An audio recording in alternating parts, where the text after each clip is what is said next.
ဘာတဝန်းလုံးတွင်စွန်စုဟု၍ကြော်ကြားထင်ရှားနေသောစွန်းဦးကိုခရစ်တော်မပေါ်ခင်နှစ်900ခန့်ကမွေးဖွား၏တရုတ်နိုင်ငံကွိပြည်နယ်သားဖြစ်သည်စွန်စုသည်တင်နင်္ဂဗျူဟာစစ်အတတ်ပညာကျမ်းကိုရေးသားခဲ့သည် BC 486 221အတွင်ပြည်နယ်ချင်းချင်းစစ်ခင်းနေကြသောခေတ်တွင်သူသည်ဝူပြည်နယ်မှာမင်းမှုရန်တာဝန်ထမ်းဆောင်ခဲ့လေသည်အခန်း73ခန်းပါသောသူ၏စစ်ပညာကျမ်းသည်နာမည်ကြီးထိုကျမ်းကိုဝူပြည်နယ်၏မင်းသားဝေလူဖတ်ပြီး၍လွန်စွာသဘောကျလာသဖြင့်စွန်စုအားနန်းတော်သို့ဖိတ်ခေါ်တွေ့ဆုံသည်စွန်စုရေးသားထားတာတော်တော်ရှင်းလင်းပြည့်စုံတယ်ကျွန်ုပ်73ခန်းလုံးဖတ်ပြီးပြီကောင်းတယ်ဝမ်းမြောက်ပါတယ်ဖေဟာဒီထက်ကအတိုင်းငါရဲ့တက်တော်တွေကိုကျင့်သုံးစေရင်ရနိုင်မလားရနိုင်တာတော့ဖေဟာကောင်းပြီရန်ရွေတော်မိန်းကလေးတွေကိုကျင့်သုံးကြည့်ရင်ကောရနိုင်မလားရနိုင်ပါတယ်ဖေဟာတေချာရဲ့လားတေချာပါတယ်ဖေဟာကဲမျက်မြင်ဒိဋ္ဌစမ်းသပ်လို့ရတယ်ဆိုရင်နန်းတော်တွေကမောင်းမမိတ်တန်အမျိုးသမီး180ထွက်စေစင်ကောစုယုံ၍စွန်စု၏စစ်ကြမ်းတွေကသင်္ကန်းစာအတိုင်းသုံးချ၍ရအောင်လှုပ်ဆောင်စေ၏အာနာကုံလွှဲအပ်လိုက်လေ၏စွန်စုသည်စီရေးပြကွင်းအတွင်အမျိုးသမီးများတပ်ဖွဲ့နှစ်ဖွဲ့ခွဲလိုက်တပ်ဖွဲ့တစ်ဖွဲ့စီကိုမင်းသားအမျက်နိုးဆုံးကိုလုတ်တော်အမျိုးသမီး2ဦးကတဦးစီခွဲ၍ဦးစီးခေါင်းဆောင်ဖြစ်တာဝန်ပေးလိုက်၏အဖွဲ့ဝင်အမျိုးသမီး180တို့အားလက်နက်အသီးသီးပေးအပ်လိုက်ပြီးနောက်စွန်စုကမေးသည်ရှေ့ဘက်နောက်ဘက်ဘယ်ဘက်ညာဘက်တွေကိုမဲမင်းတို့သိကြကြရဲ့လားသိပါတယ်ဟုအမျိုးသမီးအားလုံးကပဲတပြိုင်တည်းထောက်၍အော်၍ဖြေဆိုကြသည်ကောင်းပြီထို့နောက်စွန်စုကဆက်၍ပြောသည်ငါကရှေ့ဘက်လို့အမိန်ပေးတဲ့အခါမဲမင်းတို့ကရှေ့တက်တဲ့ကိုမျက်နှာမူကြရမယ်ဘယ်ဘက်လှည့်လို့အမိန်ပေးတဲ့အခါဘယ်ဘက်ကိုမျက်နှာမူကြရမယ်ညာဘက်လှည့်လို့အမိန်ပေးတဲ့အခါညာဘက်ကိုမျက်နှာမူကြရမယ်နောက်ဘက်လို့အမိန်ပေးတဲ့အခါနောက်ဘက်ကိုလှည့်ကြရမယ်အမျိုးသမီးအလုံးကသဘောတူခေါင်းငိမ့်ကြသည်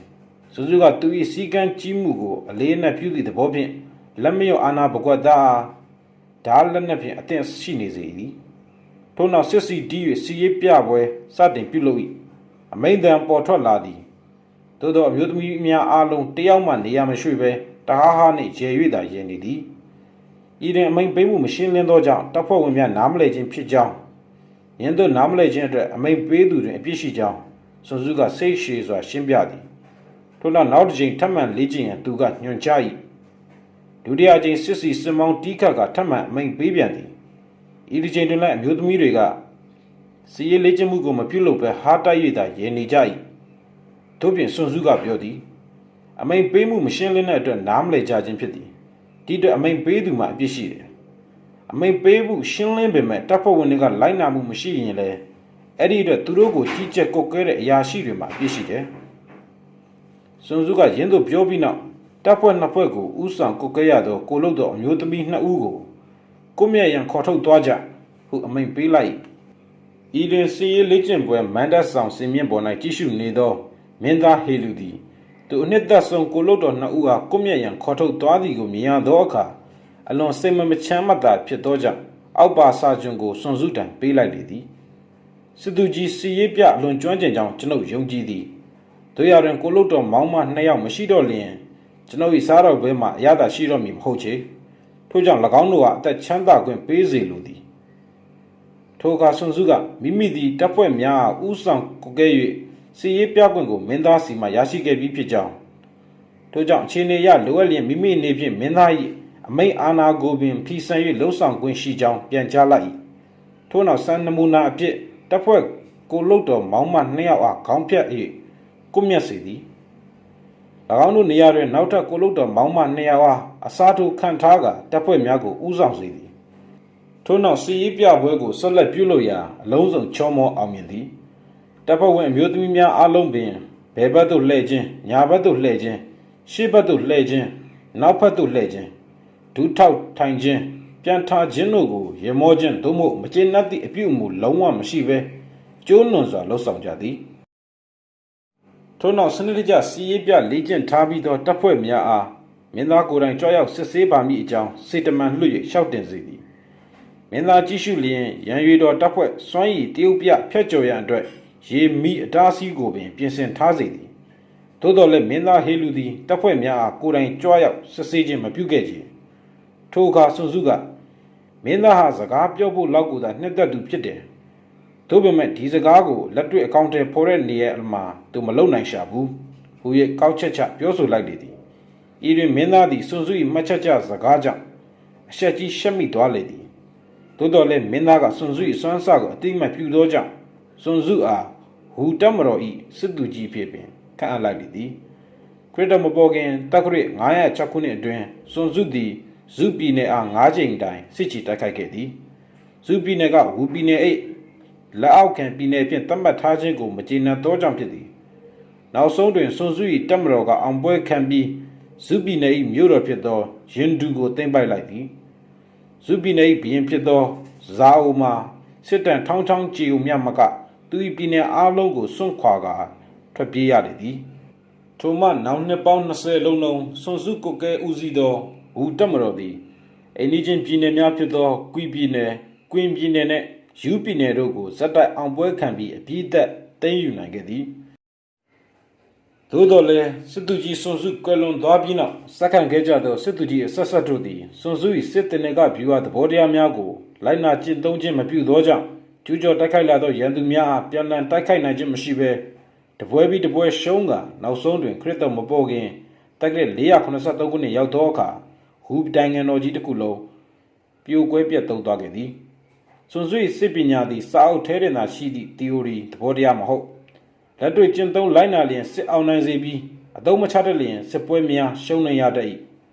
တိုက်ပွဲများအတွေ့အကြုံများမှပေါ်ထွက်လာသောစစ်ပါရဂူစစ်ရေးကျွမ်းကျင်သူပညာရှိတဦး၏တင်နဂဗျူဟာစစ်အတက်ပညာအစီအနှစ်ကိုချုပ်နှုတ်ဖော်ထုတ်ထားသောကျမ်းတစုဖြစ်သည်ဘာစီဟင်နရီလစ်တယ်ဟက်အမည်ရှိစာပွဲရဗြိတိရှစစ်ပညာကျွမ်းကျင်သူကစစ်တပ်ပညာအရ၌စွန်စုကိုမှီသူမရှိပါကာဘွန်ကလော့ဝစ်တီထွန်းပေါက်တိမြင့်နတ်စသည့်အရာတွင်စွန်စုကိုမရှင်နိုင်ပါဟုမှတ်ချက်ချပူသည်စာဖတ်သူကိုယ်တိုင်စွန်စု၏တင်နဂဗျူဟာစစ်ပညာကျမ်းကိုပတ်ရှုလေ့လာသည့်အခါတာမန်သိယုံနည်းမှမဖတ်ပဲလက်တွေ့ဘဝနှင့်ရှိ၍မိကဲ့သို့အသုံးချလျင်ကောင်းပြီလဲဟုသော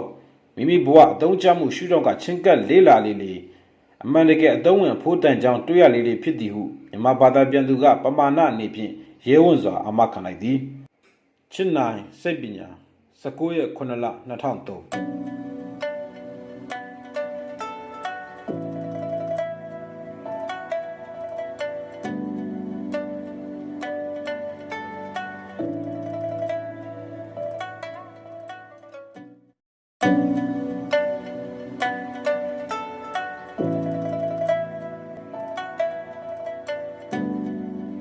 ဒေနင်္ဂဗျူဟာအတတ်ပညာခန်းတစ်စစ်ရေးသုံးသက်ချက်စစ်ဆိုသည်မှာနိုင်ငံတော်အတွက်တည်ရေးရှင်ရေးတမျှအရေးကြီးလာသောကိစ္စတစ်ရပ်ဖြစ်သည်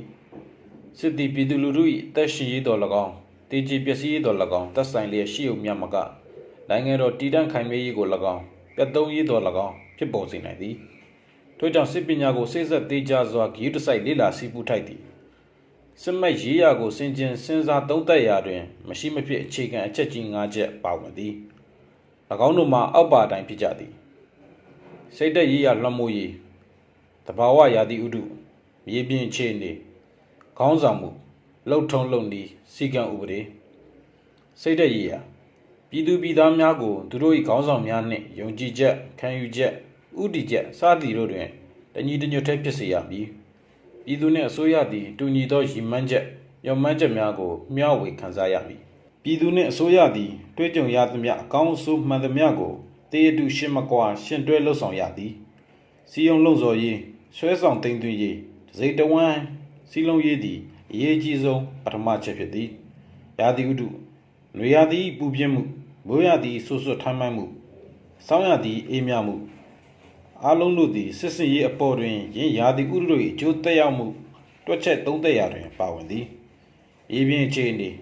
လမ်းပန်းဆက်သွယ်ရေးအကွာအဝေးရေမြေတောတောင်မြေချောင်းအိမ်အိုင်ရုပ်ပိုင်းဆိုင်ရာအခြေအနေများကစစ်မှတ်ရေးရာကိုတည်ခြင်းရှင်ခြင်းခွင့်လန်းတစ်ခုပေးလေသည်ကွင်းပြင်ကျဲတွင်တက်ကိုဖျက်နိုင်မည်လမ်းချင်းတောင်ကပတ်ရန်ရှုံမြောင်အနေထားဆိုလျင်တအင်အားအနှဲငယ်ဖြန့်ပြီးချစ်တဲ့ရမည်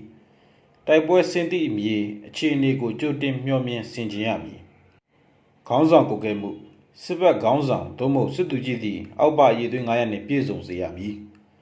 ဉာဏ်ပညာရှိခြင်းယုံကြည်မှုသို့မဟုတ်ယူသားခြင်း စာနာတဲ့ချင်းရဲစွမ်းတတိစီကံကိုတသွေမသိမ့်လိုက်နာခြင်းစီစနစ်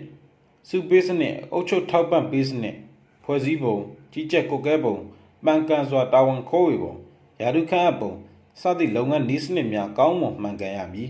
ထိရောက်ရမည်အထက်ပါအခြေခံအချက်ကြီး၅ချက်ကိုမတည်သောစစ်သူကြီးဟု၍မရှိပေယင်းတို့ကိုကောင်းစွာနားလည်သောဗိုလ်ချုပ်များသည်စစ်ပွဲနိုင်လိမ့်မည်ထိုအကြောင်းချင်းအများကိုကောင်းစွာမသိမြင်တတ်သောပုဂ္ဂိုလ်များသည်စစ်ပွဲရှုံးနိမ့်ကြလိမ့်မည်တို့ဖြစ်စီမံချက်ရေးဆွဲပြင်ဆင်ရာတွင်အထက်ပါအခြေခံမရှိမဖြစ်အချက်ကြီးများကိုတတိတရားအထူးထား၍အစဉ်ကျင်သုံးသပ်ရလိမ့်မည်မြည်သူသည်ပြည်သူနှင့်တပ်မတော်ကိုပုံမူကျစ်လက်ခိုင်းမအောင်ဆွဲဆောင်နိုင်သည်မြည်သည့်ဘက်ကစစ်ကောင်းဆောင်သည့်အရေးသွေးတာသည်ထိုနိုင်ငံကိုစစ်တိုက်ရန်အခွင့်အရေးတာလိမ့်မည်မြည်သည့်တက်ကရာသီဥတုတဘာဝမြေပြင်အခြေအနေတို့ကိုအကျိုးရှိစွာအသုံးချတတ်သည်မြည်သည့်ဘက်ကကျင့်သုံးသည့်စီမံစည်းကမ်းဦးစီးတာဝန်ပုံမူကောင်းမွန်ကြသည်၎င်းတက်ကစစ်ရေးစွမ်းပုံမူကြီးမားလိမ့်မည်မြည်သူကလေ့ကျင့်ရေးအရေးသွေးတာလွန်သည်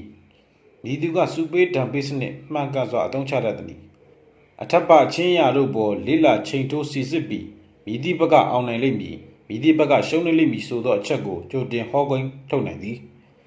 စွန်စု၏စစ်မဟာဗျူဟာကိုအလေးထားအာရုံစိုက်ပြီးကျင့်သုံးသူသည်တေချာပေါက်စစ်ပွဲနိုင်လိမ့်မည်ဤစစ်ဗျူဟာအတက်ပညာရပ်တို့ကိုလိုက်နာအသုံးချရန်ပြက်ကွက်သူသည်မုတ်ချစစ်ရှုံးလိမ့်မည်စွန်စု၏အထက်ပါချက်လက်များကိုအလေးနက်ထားသုံးသပ်လျက်အမျက်ထုတ်သောသူသည်မိမိရည်မှန်းချက်တာဝန်ပြည့်မြောက်စေမှုအတွက်အထောက်အကူပြုသောအခြေအနေကိုဖန်တီးနိုင်စွမ်းရှိလိမ့်မည်အခြေအနေဆိုသည်မှာဟန်ချက်ညီစွာထိမ့်သိမ့်ပြီးရည်ရွယ်ချက်ထားမြောက်အောင်လှုံ့ဆော်ရမည်ဖြစ်သည်အလုံးစုံသောစီရေးစစ်ရာဟုသမျှကလှည့်စားခြင်းပေါ်အခြေခံသည်ထို့ကြောင့်စွမ်းအားကြီးမားနေစဉ်အင်အားကြီးတဲ့နေဟန်ထက်မြက်တော်လက်နေစဉ်တွင်မလုံမရှားငြိမ်သက်နေဟန်လှည့်စားနိုင်ရမည်ရည်မှန်းချက်နေရာနှင့်နီးသောအချိန်မှာရန်သူကဝေးနေသေးသည်ဟုယူဆစေရမည်အဝေးမှမိမိရှိနေကရန်သူကမိမိအနားမှရှိနေပြီဟုယုံကြည်နေစေရမည်ရန်သူကိုငစားပြကမြားခေါ်ရမည်ကျုံသွင်းရမည်မိမိတက်ဖျို့ဖျဲဖြစ်နေဟန်ပြပြီးအငိုက်ဖမ်းတိုက်ခိုက်ရမည်ရန်သူစူးစီးနေလျင်မိမိကပြင်ဆင်ထားရမည်ရန်သူအင်အားတောင့်တင်းနေခြင်းတွင်မိမိကရှောင်ရှားရမည်ရန်သူဗိုလ်ချုပ်တွေဒေါသပုံထအောင်စွပေးရမည်သူတို့ကိုစိတ်ရှုပ်ထွေးအောင်ခေါင်းပူအောင်အလုပ်ပေးထားရမည်မိမိမှာအင်အားကြီးနဲ့သေးငယ်ဟန်ဆောင်ရမည်ရန်သူမောက်မာမှုကိုအားပေးအားမြောက်ပြုရမည်ဘိုးရင်မြင့်အောင်လေးပင်ခြင်းမျိုးလှုပ်ဆောင်ရမည်အစမပြတ်စိတ်ဖိစီးအောင်လုပ်ရမည်ရန်သူအေးဆေးသက်သာမနေနိုင်အောင်အစမပြတ်စွာပေးလျက်ပင်ပန်းနွမ်းနယ်စေရမည်ရန်သူစီလုံးညီညွတ်ခြင်းကိုဒီအမျိုးမျိုးတုံးပြီးဖြိုခွဲပါအုပ်စုတွေကွဲအောင်တတ်ရှူပါတွေးခွဲပါအစင့်လိုက်လွှာလိုက်နေရာလိုက်တက်လိုက်စိတ်ဝမ်းကွဲအောင်တွေးထိုးပါရန်သူအစင့်အသင့်မဖြစ်သေးသောနေရာကိုရွေးပြီးတိုက်ခိုက်ပါရန်သူမမျှော်လင့်သောဘက်မှထွက်၍တိုက်ပါအငိုက်ဖမ်းနိုင်ခြင်းသည်အောင်ပွဲလျှို့ဝှက်ချက်ဖြစ်သည်ဤချင်းရများသည့်စစ်ပွဲအောင်နိုင်ရေးအတွက်စစ်မဟာဗျူဟာမြောက်တောချက်တွေပဲဖြစ်၏ဤသို့မစွမ်းဆောင်သေးမီမပေါက်ကြားစေရစစ်ပွဲမပေါက်ကွဲမီရန်သူနှင့်မိမိတို့၏အားနည်းချက်အားသာချက်များကိုအဖက်ကချိန်ဆသုံးသပ်ရမည်မိမိတပ်ဘက်ကအလေးသာလျင်အောင်မြင်ရန်အခွင့်အရေးရှိမည်မိမိတပ်ဘက်ကအရေးမသာသေးလျင်ရှုံးနိမ့်ပွဲရရှိသည်စေစပ်သေးချသောစီမံတွက်ဆခြင်းသည်အောင်ပွဲသို့ရှေ့ရှုသည်မရေမရာစီမံချက်သည်အောင်ပွဲနှင့်လွဲချော်တတ်သည်မပြေမစင်မစီမံမဲ့စစ်စင်နွှဲခြင်းကအဆိုးရွားဆုံးပင်ဖြစ်သည်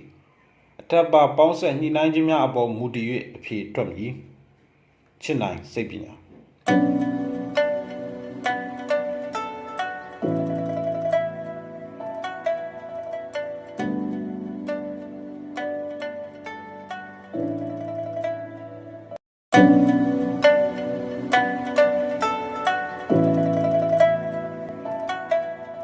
သင်္နေကဗျူဟာအတက်ပညာအခန်းနှင့်စစ်ပွဲဆင်နွှဲခြင်း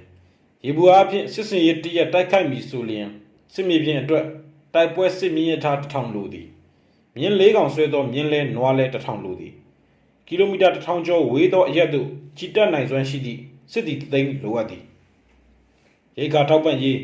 စစ်ပစ္စည်းများပို့ဆောင်ရေးအကြံပေးတန်တမန်တို့ကိုအကန်ကျူးမှုရေးစစ်ရထားတန်ကြက်ကလက်နက်ခဲယမ်းများထုတ်လုပ်ရေးစသည့်ဓာတ်ရိုက်နှင့်တွေ့ဝိုက်ကုန်ကြမည်ငွေကြေးသည်နေ့စဉ်ရွှေဒင်းငါ1000မက သုံးဆွဲကြခံရပေသည်ထိုကဲ့သို့အကုန်ကြခံပြီးပြင်ဆင်မှသာတိုက်ပွဲဝင်နိုင်သည့်စစ်တီတသိန်းပါဝင်သောတပ်မတော်တစ်ခုသည်အသင့်ဖြစ်၏တပ်မတော်၏ရည်မှန်းချက်အထူးကပန်းနိုင်သည့်စစ်ပွဲအောင်နိုင်၏ပဲဖြစ်သည်အကယ်၍သာစစ်ပွဲသည်ကြာရှည်ခဲ့သောလက်နက်များသည်တုံးလိမ့်မည်တန်ကြီးတက်လိမ့်မည်စစ်သည်များသည်လည်းစိတ်သက်ကြလာမည်မြို့တော်ကြီးများကိုတိုက်စစ်ဆင်ရလျင်အင်အားလျော်ပါကစစ်ပင်ပန်းလာလိမ့်မည်တပ်မတော်တစ်ခု၏တိုက်ပွဲစဉ်သည်မျောဤပြီးရှေးကြတိုက်နေရပါကတိုင်းပြည်တယံဇာတနှင့်တဘာဝရင်းနှင့်များတနာဥစ္စာများဆုံးပါစေလိမ့်မည်စင်ရမွဲတေစေလိမ့်မည်လက်နက်ခဲယမ်းမိကြောက်များဆုံးပါပျက်စီးသည်နှင့်အမျှစစ်အင်အားလျော်ပါလာသည်နှင့်အမျှစစ်ပန်းရ၏ထို့အတူဗဏ္ဍာငွေလည်းအကုန်ကျများစေလိမ့်မည်အိန္ဒိချင်းပြည်တော်တို့မှအစိုးရမင်းတို့ကမိမိစိတ်တဲ့ကြာဆင်းခြင်းအပေါ်အမျက်ထုတ်လာကြလိမ့်မည်ပညာရှိသောအထက်တန်းအရာရှိကြီးများမှန်စေငွေကြေးချို့တက်လျင်သူတို့လည်းအကြံကောင်းဉာဏ်ကောင်းတင်ပြနိုင်တော်မည်မဟုတ်ချေလျင်မြန်အောင်ပွဲရအောင်တိုက်ခိုက်ပါရေရှည်ဆွဲပြီးတိုက်ခိုက်သဖြင့်စစ်ပွဲမှာအကျိုးမဲ့ရသည်ဟု၍တစ်ချိန်တစ်ခါမှမမြင်ရမကြားရဘူးပေရေရှည်စစ်ပွဲဆင်နွှဲသဖြင့်အကျိုးရှိဘူးသောတိုင်းပြည်ဟု၍ဘယ်သောအခါမှမရှိခဲ့ကြစစ်သည်ရှေးကြသည်နှင့်အမျှပျက်စီးဆုံးရှုံးရသည်ထိုအနေကိုမသိမြင်ခြင်းသည်အကျိုးအမြတ်ရအောင်စစ်မစင်တတ်ခြင်းနှင့်အတူတူပင်ဖြစ်သည်အာဏာဖြင့်စင်ခေါ်စုဆောင်ခြင်းအတင်းအကျပ်စစ်မှုထမ်းစေခြင်းရိတ်ခါထောက်ပံ့ရသဖြင့်အကုန်အကျများရခြင်းတို့ကိုစစ်ပြုသူတို့ဖို့မဖြစ်စေရစစ်တပ်ပညာကျွမ်းကျင်သူအဖို့မှာမိမိနိုင်ငံမှမူလရရှိသောလက်နက်ခဲယမ်းရိတ်ခါနှင့်လုံလောက်စေပြီးထပ်မံလိုအပ်သမျှကိုရန်သူစီကတိုက်ခိုက်အောင်မြင်နိုင်ရမည်ထို့မှသာအောင်ပွဲခံတပ်တော်သည်ရန်သူပစ္စည်းများကိုသိမ်းယူလျက်ပေါ်ပေါ်များများထောက်ပံ့မှုကိုရရှိသည်စစ်စင်ရေးကုန်ငွေကြောင့်တိုင်းပြည်အတွက်ဗဏ္ဍာငွေကုန်ကျစရိတ်များပြားလာသည်ဝေးကွာသောထောက်ပံ့ပို့ဆောင်ရေးကိုဆောင်ရွက်ရသဖြင့်ဖြစ်သည်ထို့ကြောင့်ပြည်သူလူထုစားဝတ်နေရေးမပြည့်စုံခြင်းကြုံတွေ့စေတတ်သည်တမတော်ရှိသည့်နေရာ၌ကုန်စည်နှုန်းမြင့်ကြသည်ထိုရရှိဒေသခံများမှာဈေးတက်ခြင်းကြောင့်စီးပွားရေးခတ်ကြမည်စီးပွားရေးကျဆင်းလျင်တောင်သူရာသမားဆင်းရဲသားများချက်ချင်းခံစားကြရမည်ရေရှည်စစ်ပွဲသည်ကြာညောင်းသည်နှင့်မျှတိုင်းပြည်စွမ်းအားကိုကုန်ခန်းစေသည်စီးပွားရေးကိုကြာရှင်းဆုပ်ယုပ်စေသည်လူအများဆင်းရဲနွမ်းပါးစေမည်စင်မြင့်များသေဆုံးမှုစီရထပျက်စီးမှုလေးများကျိုးပဲ့မှုလက်နက်နှင့်ဒိုင်းလွှာများပြင်ဆင်ရမှုအစရှိသည့်သုံးဆွဲကြခံရမည့်ငွေကြေးဘဏ္ဍာသည်နိုင်ငံတော်၏60%ထက်အသုံးစရိတ်ရှိတတ်သည်တို့ဖြစ်ပညာရှိသောစစ်သူကြီးသည်အမိနိုင်ငံကိုဝင်တော့ဝင်ဖို့မဖြစ်စေရန်ရန်သူ၏ရိတ်ခါလက်နက်ခဲယမ်းများကိုရအောင်ဆောင်ရွက်တတ်ရသည်ရန်သူရိတ်ခါကိုယ်တော်တစ်ခုသည်မိမိစီရထားတစ်ဖွဲ့20အတွက်လုံလောက်သည်ရန်သူရိတ်ခါစံတအိတ်သည်မိမိနိုင်ငံမှစံအိတ်20နှင့်ညီမျှစွာတက်တာစေသည်တန်ဖိုးရှိသည်ရန်သူကိုမိမိတက်ကတပ်ဖက်ရခြင်းမှာရင်းတို့ကစိတ်ပျက်စီးအောင်လှုပ်ဆောင်သောကြောင့်ဖြစ်သည်မိမိတက်ကတက်ရှင်စိတ်နိုးကြောအောင်စွပေးရမည်တိုက်စိတ်ခိုက်စိတ်တွင်းပေးရမည်မိမိတက်သည်ရန်သူထံမှစစ်ဖက်နှက်ကိုယူသည်အဘဲကြောင့်ဆိုသောမိမိတို့ဝတ်စင်ရန်ဖြစ်၏ရန်သူစစ်ထားဆယ်စင်းကိုပထမဆုံးရအောင်ဆွမ်းဆောင်နိုင်သူအားရွှေတင်းကားဆယ်ပြားစုချရမည်ယာတုတိုးပေးရမည်ယထာပေါ်မှရန်သူတကွန်းနှင့်အလံကိုမိမိယထာတွင်တက်ဆင်ရမည်ရန်သူစေထားများကိုမိမိတက်များတဲ့တွင်ရောနှောထည့်သွင်းသုံးဆွဲရမည်ဖန်စီရမိသူများကိုကောင်းစွာစောင့်ရှောက်ရမည်လက်နက်ချအညံ့ခံသူများကိုကောင်းစွာပြုစုဝေးမြူရမည်ရန်သူကိုတိုက်ခိုက်ရ၌သူတို့လည်းပါဝင်ဆင်နွှဲစေရမည်သူတို့အကူအညီယူရမည်အသုံးချရမည်ဤချက်ကိုစစ်ပွဲအောင်ပွဲခံခြင်းနှင့်အင်အားပိုမိုကြီးမားအောင်လှုံ့ဆော်ခြင်းကိုခေါ်ဆိုသည်ထို့ကြောင့်စစ်၏အနှစ်သာရကအောင်ပွဲခံခြင်းပင်ဖြစ်သည်ရလကြာရှည်စွာအချိန်ဆွဲ၍ဆင်နွှဲနေရမဟုတ်တို့ဖြစ်၍မြန်ဆန်စွာတိုက်ခိုက်၍အောင်ပွဲကိုအမြန်ရယူရန်ဖြစ်သည်စစ်ပညာကိုနားလည်တကြွသောစစ်သူကြီးသည်ပြည်သူလူထု၏ကံကိုကောင်းစွာဖန်တီးနိုင်စွမ်းရှိသူပင်ဖြစ်၏နိုင်ငံတော်၏ရည်မှန်းချက်ပန်းနိုင်ကိုဆုံးဖြတ်နိုင်စွမ်းရှိသောခုံသမာဓိလူကြီးမင်းလည်းဖြစ်ပေသည်ချစ်နိုင်စိတ်ပညာ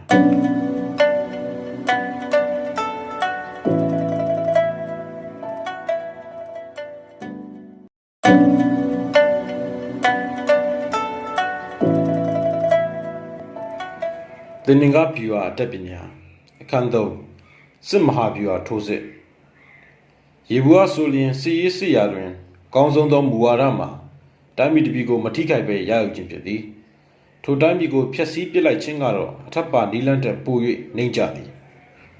ရန်သူ၏တက်တော်တစ်ခုကိုသိမ့်ပိုက်နိုင်ခြင်းသည်ရင်းကိုချေမုန်းဖျက်ဆီးလိုက်ရခြင်းထက်ပိုမိုအကျိုးရှိသည်ရန်သူ၏တရင်ပင်ဖြစ်စေတက်ခွဲပင်ဖြစ်စေ900ပါဝင်သောတက်တအိုးစားအဖွဲ့4ပင်ဖြစ်စေမတိမခိုက်သိမ့်ပိုက်ရရှိခြင်းကဖျက်ဆီးပစ်လိုက်ခြင်းထက်ပိုမိုကောင်းမွန်သည်တိုက်ပွဲတရားဆင်နွှဲရာတွင်အောင်ပွဲတရားရလာခြင်းသည်စစ်တပ်ပညာကျွမ်းကျင်တက်မြောက်ခြင်းဟုမဆိုနိုင်သေးလက်နက်ဆွဲကင်တိုက်ခိုက်ခြင်းမရှိဘဲရန်သူကိုအောင်မြင်ခြင်းမျိုးကသာစစ်တပ်ပညာကျွမ်းကျင်မှု၏အမြင့်ဆုံးဟုဆိုရသည်ထို့ကြောင့်စစ်မှအဓိကအရေးကြီးဆုံးအရာသည်ရန်သူ၏စစ်မဟာဗျူဟာကိုတိုက်ခိုက်ချေမှုန်းရန်ရန်သူအကြံစီလုံးဝပြတ်သုံးပြတ်ပြားသွားစေရမည်ဖြစ်သည်ဒုတိယအကောင်းဆုံးဆောင်ရွက်ရန်မူဝါဒမှာရန်သူ၏မဟာမိတ်များကိုဖြိုဖျက်ရန်ဖြစ်၏တတိယမူဝါဒမှာရန်သူ၏စစ်တပ်ကိုတိုက်ခိုက်ရန်ဖြစ်၏မူဝါဒများရှိသည့်အနက်အဆိုးရွားဆုံးမူဝါဒမှာရန်သူမြို့တော်ကြီးများကိုချီတက်ဝင်းရန်တိုက်ခိုက်ရန်ဖြစ်ပေသည်တခြားနီလန်းရွေးချယ်ရန်အခွင့်မသာမှဤကဲ့သို့မြို့ကြီးပြကြီးများကိုဝင်းရန်တိုက်ခိုက်ခြင်းကိုပြုပါဒိုင်းလွှာကာစစ်အုံဆောင်ပစ္စည်းများကိုအနည်းဆုံး3လကြို၍အစဉ်သင့်စုဆောင်းပြင်ဆင်ထားမည်ရန်သူခတ်တဲ့မြို့ရိုးနှင့်အညီတဲများကိုအသင့်ပုံထားခြင်းကိုနောက်ထပ်အနည်းဆုံး3လမတိုင်မီကပင်ပြီးနေပါစေစစ်သူကြီးသည်အကယ်၍တိုက်မှဖြစ်မည်ဟုဆုံးဖြတ်မိပြီးပြီဆိုပါကရန်သူ၏ခတ်တဲ့မြို့နယ်ရန်ကိုပြည့်စိတ်များကဲ့သို့တွယ်ကတ်တက်ကြဖို့စစ်သည်များကိုအမိန့်ပေးရလိမ့်မည်မြို့တော်ကိုမသိမ်းပိုက်ရသေးပြင်စစ်သည်3ပုံတပုံကတော့ကြာဆုံးရလိမ့်မည်စစ်ပညာအမှန်တကယ်ကျွမ်းကျင်သူတို့သည်ရန်သူနှင့်စစ်ပွဲကိုမစင်နှွှဲရဘဲအောင်နိုင်ကြလေသည်တင်းရွယ်ချက်သည်မိုးကောင်းကင်အောက်ရှိအရာဟုသမျှကိုမပြတ်မစည်းအနေထားဖြင့်သိမ့်ပိုက်ရယူနိုင်အောင်ကြံရွယ်ရမည်သို့မှသာလျှင်စစ်သည်များလည်းမပေမပန်းတင်းရီမန်းချက်သည်လည်းထမြောက်အောင်မြင်ဖြစ်စေရမည်ယင်းသည်ပင်ထိုးစစ်မဟာဗျူဟာ၏အတက်ပညာဖြစ်ပေတော့သည်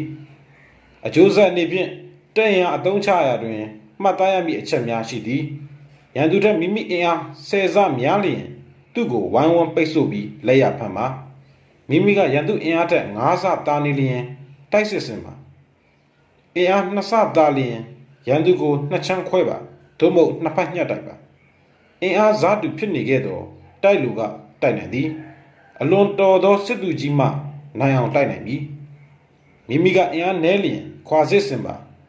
နှိုင်းစာသမျှအရာရာမှာမိမိကအားနည်းနေပါကရင်ဆိုင်မတိုက်ခိုက်ရအောင်ရှောင်တိတ်ပါ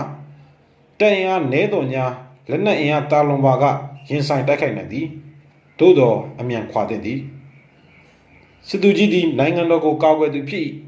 ပပလက်လုံခြုံအောင်ကာကွယ်နိုင်စွမ်းရှိလျင်နိုင်ငံတော်သည်အင်အားခိုင်မာတောင့်တင်းလိမ့်မည်အကယ်၍စစ်ဘက်မှချုံရင်းချက်ရှိခဲ့သောနိုင်ငံတော်သည်လည်းမလွဲမသွေအားနည်းလိမ့်မည်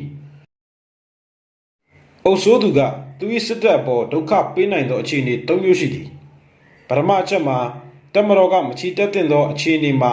ချီစစ်ဆင်နွှဲရန်မိန့်ပေးခြင်းအနာမပေးသင့်သောအခြေအနေမှာအနာပေးစီရန်အချိန်လွဲမှားစွာမိန့်ပေးခြင်းတို့ဖြစ်၏ဒုတိယပြဿနာအခက်ခဲမှာစစ်ဘက်ရေးရာကိစ္စများကိုမသိနားမလည်ပဲကြီးကြပ်အုပ်ချုပ်ရေးမှာပါဝင်ဆွတ်ဖက်ခြင်းပဲဖြစ်တယ်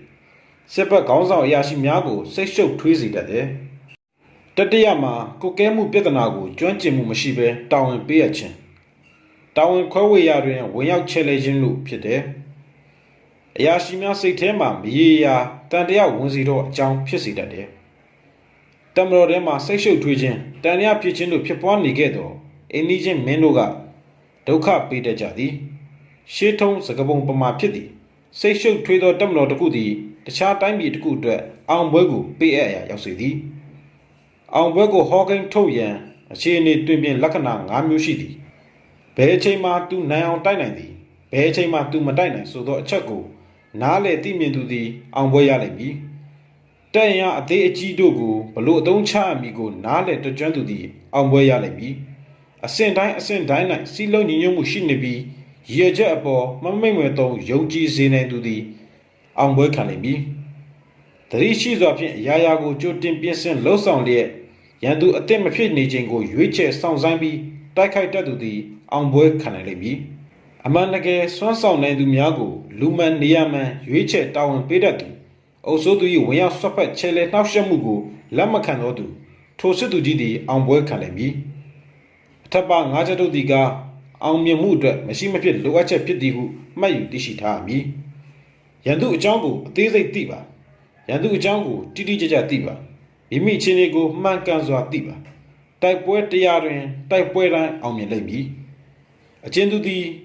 ရန်သူ၏အခြေအနေကိုကောင်းစွာသိရှိနားလည်ခြင်းမရှိမိမိအခြေအနေကိုသာသိရှိနားလည်ပါကအောင်ပွဲသည်မတိကျ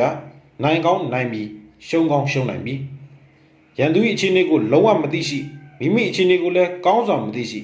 ထိုသူသည်စစ်ပွဲအလုံးတွင်ရှုံးနိမ့်ခြင်းကိုသာရင်ဆိုင်ရပြီးတေးကျေပျက်စီးခြင်းနှင့်ဏီကုန်းချုပ်လိမ့်မည်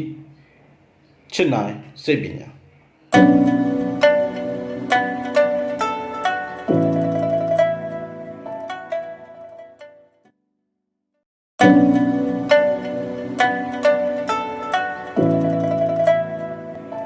တင်ငါဗျူဟာအတတ်ပညာအခန်း၄တက်ဖြန့်ခြင်းရှိသောကာလကပင်ကျွမ်းကျင်သောစစ်သူကြီးများသည်ဥစွာပထမရန်သူမမြင်နိုင်အောင်ဖုံးကွယ်ပုံခိုပြီးစောင့်ဆိုင်တတ်ကြသည်ရန်သူကိုအထိနာစေမိချက်ကောင်းကိုရှာတတ်ရသည်ရန်သူမမြင်အောင်ဖုံးကွယ်လျှို့ဝှက်ခြင်းသည်မိမိဘက်ကအလုပ်ဖြစ်သည်အထိနာစေမိအချက်ကမူရန်သူဘက်ကအခြေအနေဖြစ်လေသည်စစ်တပ်ပညာကျွမ်းကျင်သူအဖို့မမြင်သာအောင်ဖုံးကွယ်လျှို့ဝှက်ရတော်လေရန်သူရဲ့အဓိကအားနည်းချက်ကိုအထိနာစေခြင်းကမိမိဘက်တစ်ခုတည်းနှင့်မတိကြထို့ကြောင့်တစုံတစ်ဦးသည်တိုက်ပွဲမိကဲ့သို့တိုက်လျင်အောင်မြင်မည်ကိုသိပင်သိတော်ညာလဲထိုသိပြီးဖြစ်တဲ့အတိုင်းဖြစ်မြောက်လာရေးဆိုသည်ကအတိအကျလက်တွေ့မှမရေရမသေးကြသေးလျင်ခံစစ်ကိုပြင်ဆင်ရမည်ခံစစ်မှာမမြင်သာအောင်လှုပ်ဆောင်ရမည်အောင်မြင်ဖို့ရာလှုပ်ဆောင်နိုင်ရန်မှာတိုက်စစ်ဖြစ်သည်မိမိအင်အားကတိုက်စစ်ဆင်းရမလုံလောက်သည့်အချိန်မျိုးတွင်ခံစစ်ဆင်ရသည်မိမိကရန်သူထက်အင်အားတာလွန်သောအခြေအနေမျိုးတွင်ထိုးစစ်တိုက်စစ်ဆင်ရသည်ခံစစ်တွင်အထူးကျွမ်းကျင်သူတို့ကမြေကိုရှိုးတကဲ့သို့သူတို့တပ်ကိုဖုံးကွယ်ထားနိုင်စွမ်းရှိသည်တိုက်စစ်တွင်အထူးကျွမ်းကျင်သူတို့ကမိမိတပ်၏ခြေမိုးရေးစွမ်းအားကိုကောင်းကင်ကမိုးသီးမိုးပေါက်များကျလာတကဲ့သို့တိုက်ခိုက်ကြသည်ထို့ကြောင့်ခံစစ်ကိုကောင်းစွာပြင်ဆင်နိုင်သူသည်တိုက်စစ်အတွက်လည်းအသင့်ဖြစ်လျင်တိုက်ပွဲအောင်မြင်မည်ဖြစ်သည်တာမန်လူပိန်းများပင်ကြိုတင်သိမြင်နိုင်သောအောင်ပွဲကိုခံမှန်းတွက်ဆနိုင်ခြင်းသည်စစ်တပ်ပညာကျွမ်းကျင်မှု၏အထွတ်အထိပ်မဟုတ်သည်တိုက်ပွဲမှာအောင်မြင်ယုံမှကျွမ်းကျင်သူဟုချီကျူဩဘာပေးယုံခံရယုံနှင့်စစ်တပ်ပညာ၏အထွတ်အထိပ်ဟုဆိုဝေရမဟုတ်သည်ယုံတကောင်၏အမွေးကိုနှုတ်ရန်ကြီးမားသောခွန်အားမလိုနေနှင့်လကိုမြင်ခြင်းသည်အမြင်ဆူးချခြင်းမဟုတ်မိုးချင်းတန်ကိုကြားခြင်းသည်နားပါခြင်းမဟုတ်ရှိသောအစဉ်လာရရန်သူအပေါ်အလွယ်တကူအနိုင်ရအောင်ယူပြီးစွမ်းဆောင်နိုင်သူမျိုးကိုသာတင်ငါဗျူဟာစစ်တပ်ပညာ၌အမှန်တကယ်တက်ကျွမ်းသူဟုခေါ်ဆိုရသည်တို့ဖြစ်ရကအောင်နိုင်မှုများအတွက်စစ်ပါရဂူ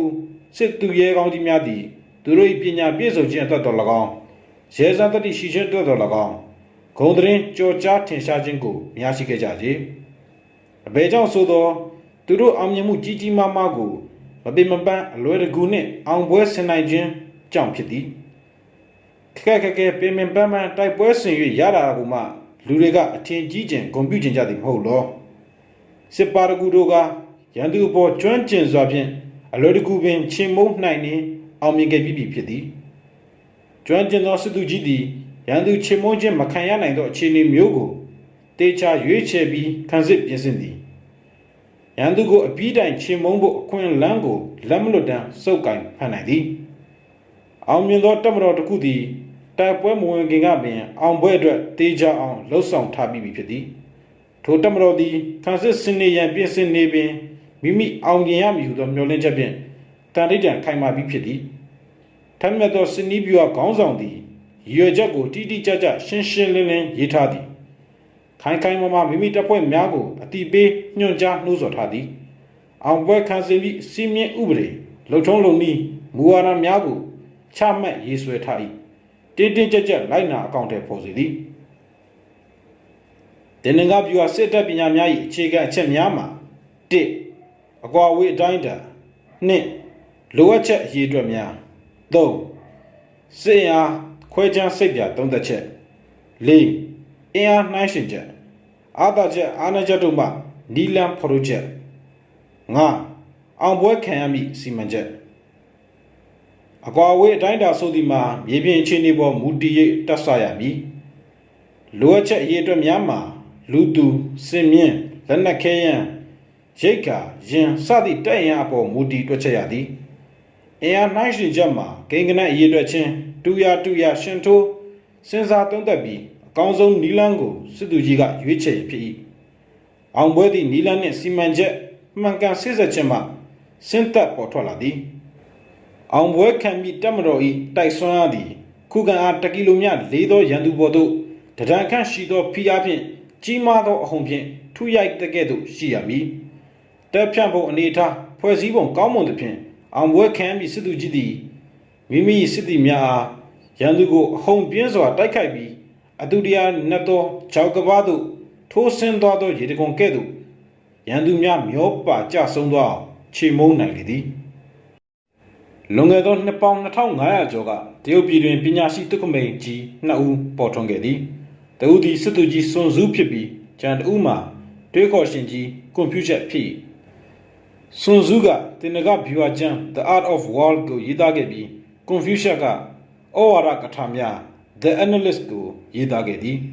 ထိုကျမ်းနှစ်စုသည်တရုတ်ပြည်စာပေနှင့်ယဉ်ကျေးမှုသမိုင်းတွင်နေတစုလတစုထင်ရှား၏ထိုကျမ်းများကိုနိုင်ငံပေါင်းများစွာကဘာသာစကားအမျိုးမျိုးဖြင့်ပြန်ဆိုကာစီရေးနိုင်ငံရေးလူမှုရေးနှင့်စီးပွားရေးလမ်းညွှန်သဘောတရားများဖြင့်ယနေ့တိုင်းကြည်ကြဲပြန့်ပြန့်လိုက်နာကျင့်သုံးလျက်ရှိကြ၏မောင်ပေါ်ထွန်းစီးပွားရေးလုပ်ငန်းခေါင်းဆောင်တို့၏လမ်းစဉ်အမှား2000ပြည့်နှစ်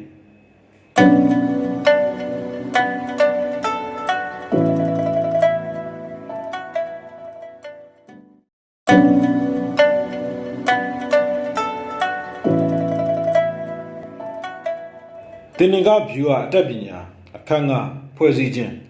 ကြီးမားသောတက်တော်ကြီးကိုအုပ်ချုပ်ခံခွဲရခြင်းသည်တေးသေးငယ်ငယ်တပ်ဖွဲ့တစ်ခုကိုအုပ်ချုပ်စီမံရသည်နှင့်အတူတူပင်ဖြစ်သည်ဤဒီမှာစုဖွဲ့ပုံ၏ရေးကိစ္စဖြစ်၏များမြောင်သောစင်အားဒူကြီးကိုကိုကဲကြီးကြပ်ရခြင်းသည်လည်းအဖွဲ့ငယ်တစ်ခုကိုကိုကဲကြီးကြပ်ရသည့်အတိုင်းသာဖြစ်သည်ဤဒီမှာဆက်သွယ်ရေးကိစ္စဖြစ်၏တိုက်ပွဲတစ်ခုရန်သူထိုးစစ်ပြုလာတော့လဲတက်မတော်ကိုကြံ့ကြံ့ခံနိုင်အောင်ရှင်သန်စေရန်မှာ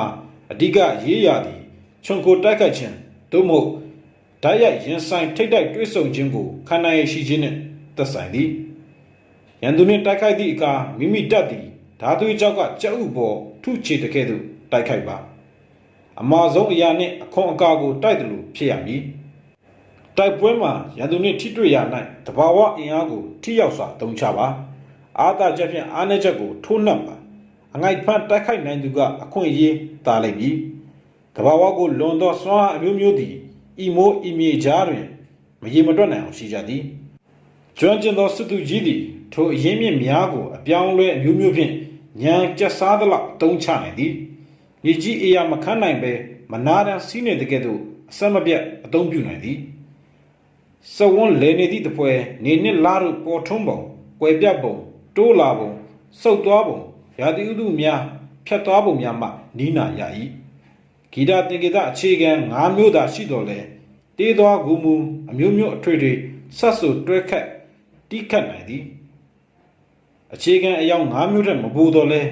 ရင်းတို့ကိုအမျိုးမျိုးအဖုံဖုံတွဲရှက်၍အနုရင်အမိန်အလင်းလှပသောတဘာဝပကြီးကားကြီးမျက်စိမစုံရှုရမကုန်ရှိသည်အရာသာဆိုသည်မှာ5မျိုးမျှသာအခြေခံပြောဆိုရတော်လဲချိုးချင်းငံခအဆက်များကိုအမျိုးမျိုးအတွက်အတွက်ရောနှောချက်ပြုတ်လိုက်သောအခါမရေမတွက်နိုင်သောစားတောက်ဖွယ်ရများပေါ်ထွက်လာတဲ့ကဲ့သို့ပင်ဖြစ်သည်တိုက်ပွဲမှာတဘာဝနှင့်တဘာဝမဟုတ်သောတိုက်ပွဲဟူ၍2မျိုးသာအခြေခံရှိသည်သို့တော်လည်းဉာဏ်ဖြင့်ချက်ထွေပွားလိုက်လျင်အဆုံးအစမရှိများပြားသောစီရေးပညာများကိုရမည်မိသူများအလုံးစုံခြုံငုံ၍အဆုံးထိရအောင်မတက်မြောက်နိုင်အကြံရှိသလောက်သာအစီအမံပြုလုပ်နိုင်သည်နှစ်ဖက်ဖြစ်သောစစ်အားနှစ်ခုတွင်အပြန်အလှန်မဆုံးနိုင်အောင်စစ်ကစားနေကြစဉ်မိသူကအဆုံးဖြတ်ပေးမည်နီဘယ်နေရာမှာအဆုံးသတ်မည်နီတခြားဘယ်အချိန်မှာအဆုံးသတ်မည်နီအရှင်ဟုံပြင်းစွာစီးစင်းလာသောမြည်ရည်သည်ခိုင်မာသောကြောက်ဆောင်တဘာကိုပြိုကွဲအောင်ဖြိုခွဲတိုက်စားဖျက်ဆီးနိုင်သည်ဘာကြောင့်လဲအရှင်ဟုံ၏စွမ်းပကားကိုတုံးသည့်သဘောပင်ဖြစ်သည်ဒိငတ်သည်တားကောင်ကို တိုက်ခိုက်၍၎င်း၏အစာကိုကိုက်ဖြတ်တတ်နိုင်သည်။ဘာကြောင့်လဲထိုသိမ်းမြတ်၏အချိန်ကိုက်ဆောင်ရွက်နိုင်မှုကြောင့်ပင်ဖြစ်သည်။စစ်အတတ်ပညာကျွမ်းကျင်သူသည်အရှင်ဟုံးဒီဟုသောအတိုင်းအတာပမာဏကိုအသုံးချလျက်စစ်နယ်အလွှမ်းကိုပြန့်နှံ့လွှမ်းမိုးနိုင်စွမ်းရှိသည်။သူ၏ထိုးစစ်သည်တိကျမှန်ကန်သည်စစ်စနစ်ကြာနာနေသည်။အချိန်ဒီဟုသောပမာဏမောင်းခလုတ်ဖြုတ်ရတွင်ချိန်သားမှန်ကန်စွာချိန်ရွယ်ထားနိုင်ခြင်းဒူးလေးမှဖြောက်မှတ်စွာထွက်သောမြားကဲ့သို့ပြက်မှတ်ဘို့သို့တိကျစွာထိဝင်နေသည်။စူညံရှုပ်ထွေး၍ရောက်ရက်ခတ်နေသောအသွင်သဏ္ဍာန်ဖြင့်စစ်မြေပြင်ကိုတွေ့မြင်ရတော့လေမိမိတပ်များသည်စနစ်တကျလှုပ်ရှားနိုင်ရမည်။ဝါစီမပြေစေဘဲတိုက်ပွဲဝင်နိုင်ရမည်။ထို့သောကိုကဲမှုမပြတ်စေလျင်စစ်မရှုံးနိုင်။အတွင်တရံအပေါ်ယံအားဖြင့်ရှုပ်ထွေးနေဟန်ရှိပါစေ။အနှစ်သာရအားဖြင့်တိကျတည်တတ်သောစနစ်အတွင်းမှရှိရမည်။အပြင်ဘက်မှသူရဲ့ဘောကြောင်းသလိုထင်နေရပါစေ။အနှစ်သာရမှမူတတိရှိနေရမည်။အာနေခြင်းဆောင်ပြီးစွမ်းအားခိုင်မာတောင့်တင်းရမည်။စနစ်တကျရှိခြင်းနှင့်ဖျို့ဖျက်ဖြစ်ခြင်းသည်တက်စုဖတ်မှုပေါ်မူတည်သည်။ရဲရင်ခြင်းနှင့်တွေးကြောင်ခြင်းသည်ချင်းနေပေါ်မူတည်သည်။စွမ်းအားတောင့်တင်းခြင်းနှင့်အာနေခြင်းသည်နေရာယူဖွဲ့စည်းခြင်းပေါ်မူတည်သည်အချို့အခြားမြေပေါ်တွင်နေရာယူရလျင်ကြောက်ရွံ့တတ်သောစစ်သူကြီးများပင်ရဲဝင်လာလေသည်ပုံသည်မဟုတ်အခြေအနေရပြောင်းလဲကြခြင်းပင်ဖြစ်သည်ရန်သူကိုရွေရှားအောင်တွေးဆောင်ဖျားယောင်း၍မိမိအလိုအကျကိုက်ညီသောနေရာကိုတူလာအောင်ဖန်တီးရမည်တို့ဖြစ်၍စစ်တပ်ပညာကျွမ်းကျင်သောစစ်သူကြီးသည်အခြေအနေရရှိသမျှအတွင်းမှာတိုက်ပွဲကိုအောင်မြင်အောင်ဖန်တီးတတ်သည်သူ၏လက်အောက်ငယ်သားများထံမှမိမိလိုချင်သောအခြေအနေရရှိလာအောင်တောင်းဆိုနေမည်မဟုတ်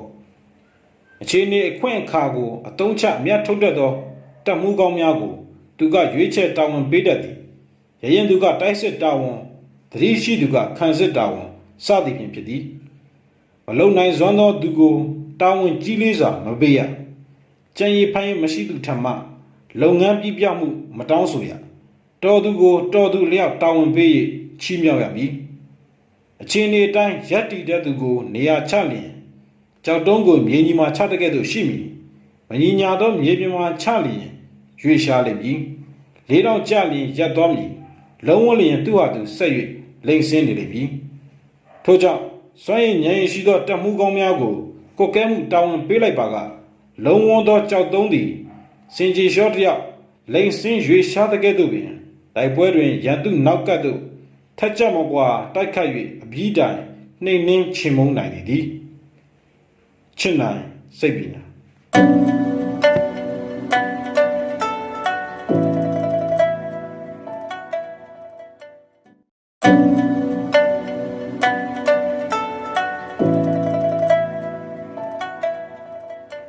တေနင်္ဂဗျူဟာတက်ပညာအခန်း6အာသာချက်အာနေချက်ရေဘူးအပြင်တိုက်ပွဲဆင်နွှဲရာစစ်မြေပြင်သို့အရင်ဥစွာသိမ့်ပိုက်ထားသူကသူ၏တပ်တော်ကိုတတ်တာသောအနေထားဖြင့်အနားယူအားဖြည့်ကတစ်ဖက်ရန်သူအားအသင့်စောင့်နိုင်သောအခွင့်အရေးကိုရလေသည်နောက်ကျပြီးဝင်ရောက်လာသူကကမန်းကတန်းအလင်းစလိုရှိတတ်သည်ခီးပန်းခြင်းအာကုန်းခန်းခြင်းပြင်အမောတကောအခြေအနေနဲ့တိုက်ပွဲဝင်ရတတ်၏တို့ဖြစ်ရာကစစ်တပ်ပညာကျွမ်းကျင်သောစစ်သူကြီးတို့သည်လက်ဦးမှုကိုရယူသည်အခြေအနေဖန်တီးပိုင်ခွင့်ကိုတစ်ဖက်အားမရအောင်ဥစွာဟန်တာတတ်သည်တချို့ကရန်သူတပ်ကိုမိမိလိုလားသောစစ်မြေပြင်သို့ရောက်ရှိလာအောင်သွေးဆောင်မြူဆွဲကြီးခေါ်သည်အကျိုးရှိမယောင်ထင်မှတ်ပြီးသူသဘောဆန္ဒနှင့်ဝင်ရောက်လာအောင်ဆွဲဆောင်တတ်သည်မိမိမရောက်စေလိုသောနေရာကိုရန်သူမချင်းကပ်ရဲအောင်ချင်းချောက်ထားပြီးကာကွယ်ထားသည်မလာစေလိုသောနေရာကိုအမဲလိုက်သလိုမောင်းထုတ်ထားတတ်သည်ရန်သူကိုတတတရှိနေသောအခါအလုတ်ပိုများပြီးမောပန်းအောင်လှုပ်ဆောင်ပါကောင်းကောင်းစားနေရလျင်ငတ်မအောင်ပိတ်ဆို့ပါအနားယူနေလျင်အေးအေးဆေးဆေးမနာရအောင်အလုတ်ပေးပါနှိုးဆွပါရန်စပါရန်သူအလင်းစလိုအစောတလင်ဖြစ်စီမဲ့နေရာကဘွားကနေပေါ်ပြလိုက်ပါတင်းကိုရန်သူကမမျောလင့်ထားသောနေရာသို့လင်းမြန်စွာခြိတက်လှုပ်ရှားပါတင်းဒီခီးမဖင့်ပဲမိုင်ပေါင်းများစွာသို့မပင်မပန်းခြိတက်နိုင်လိမ့်မည်ဘယ်ကြောင့်ဆိုသောတင်း၏လမ်းကြောင်းတစ်လျှောက်တွင်ရန်သူမရှိသောကြောင့်ဖြစ်သည်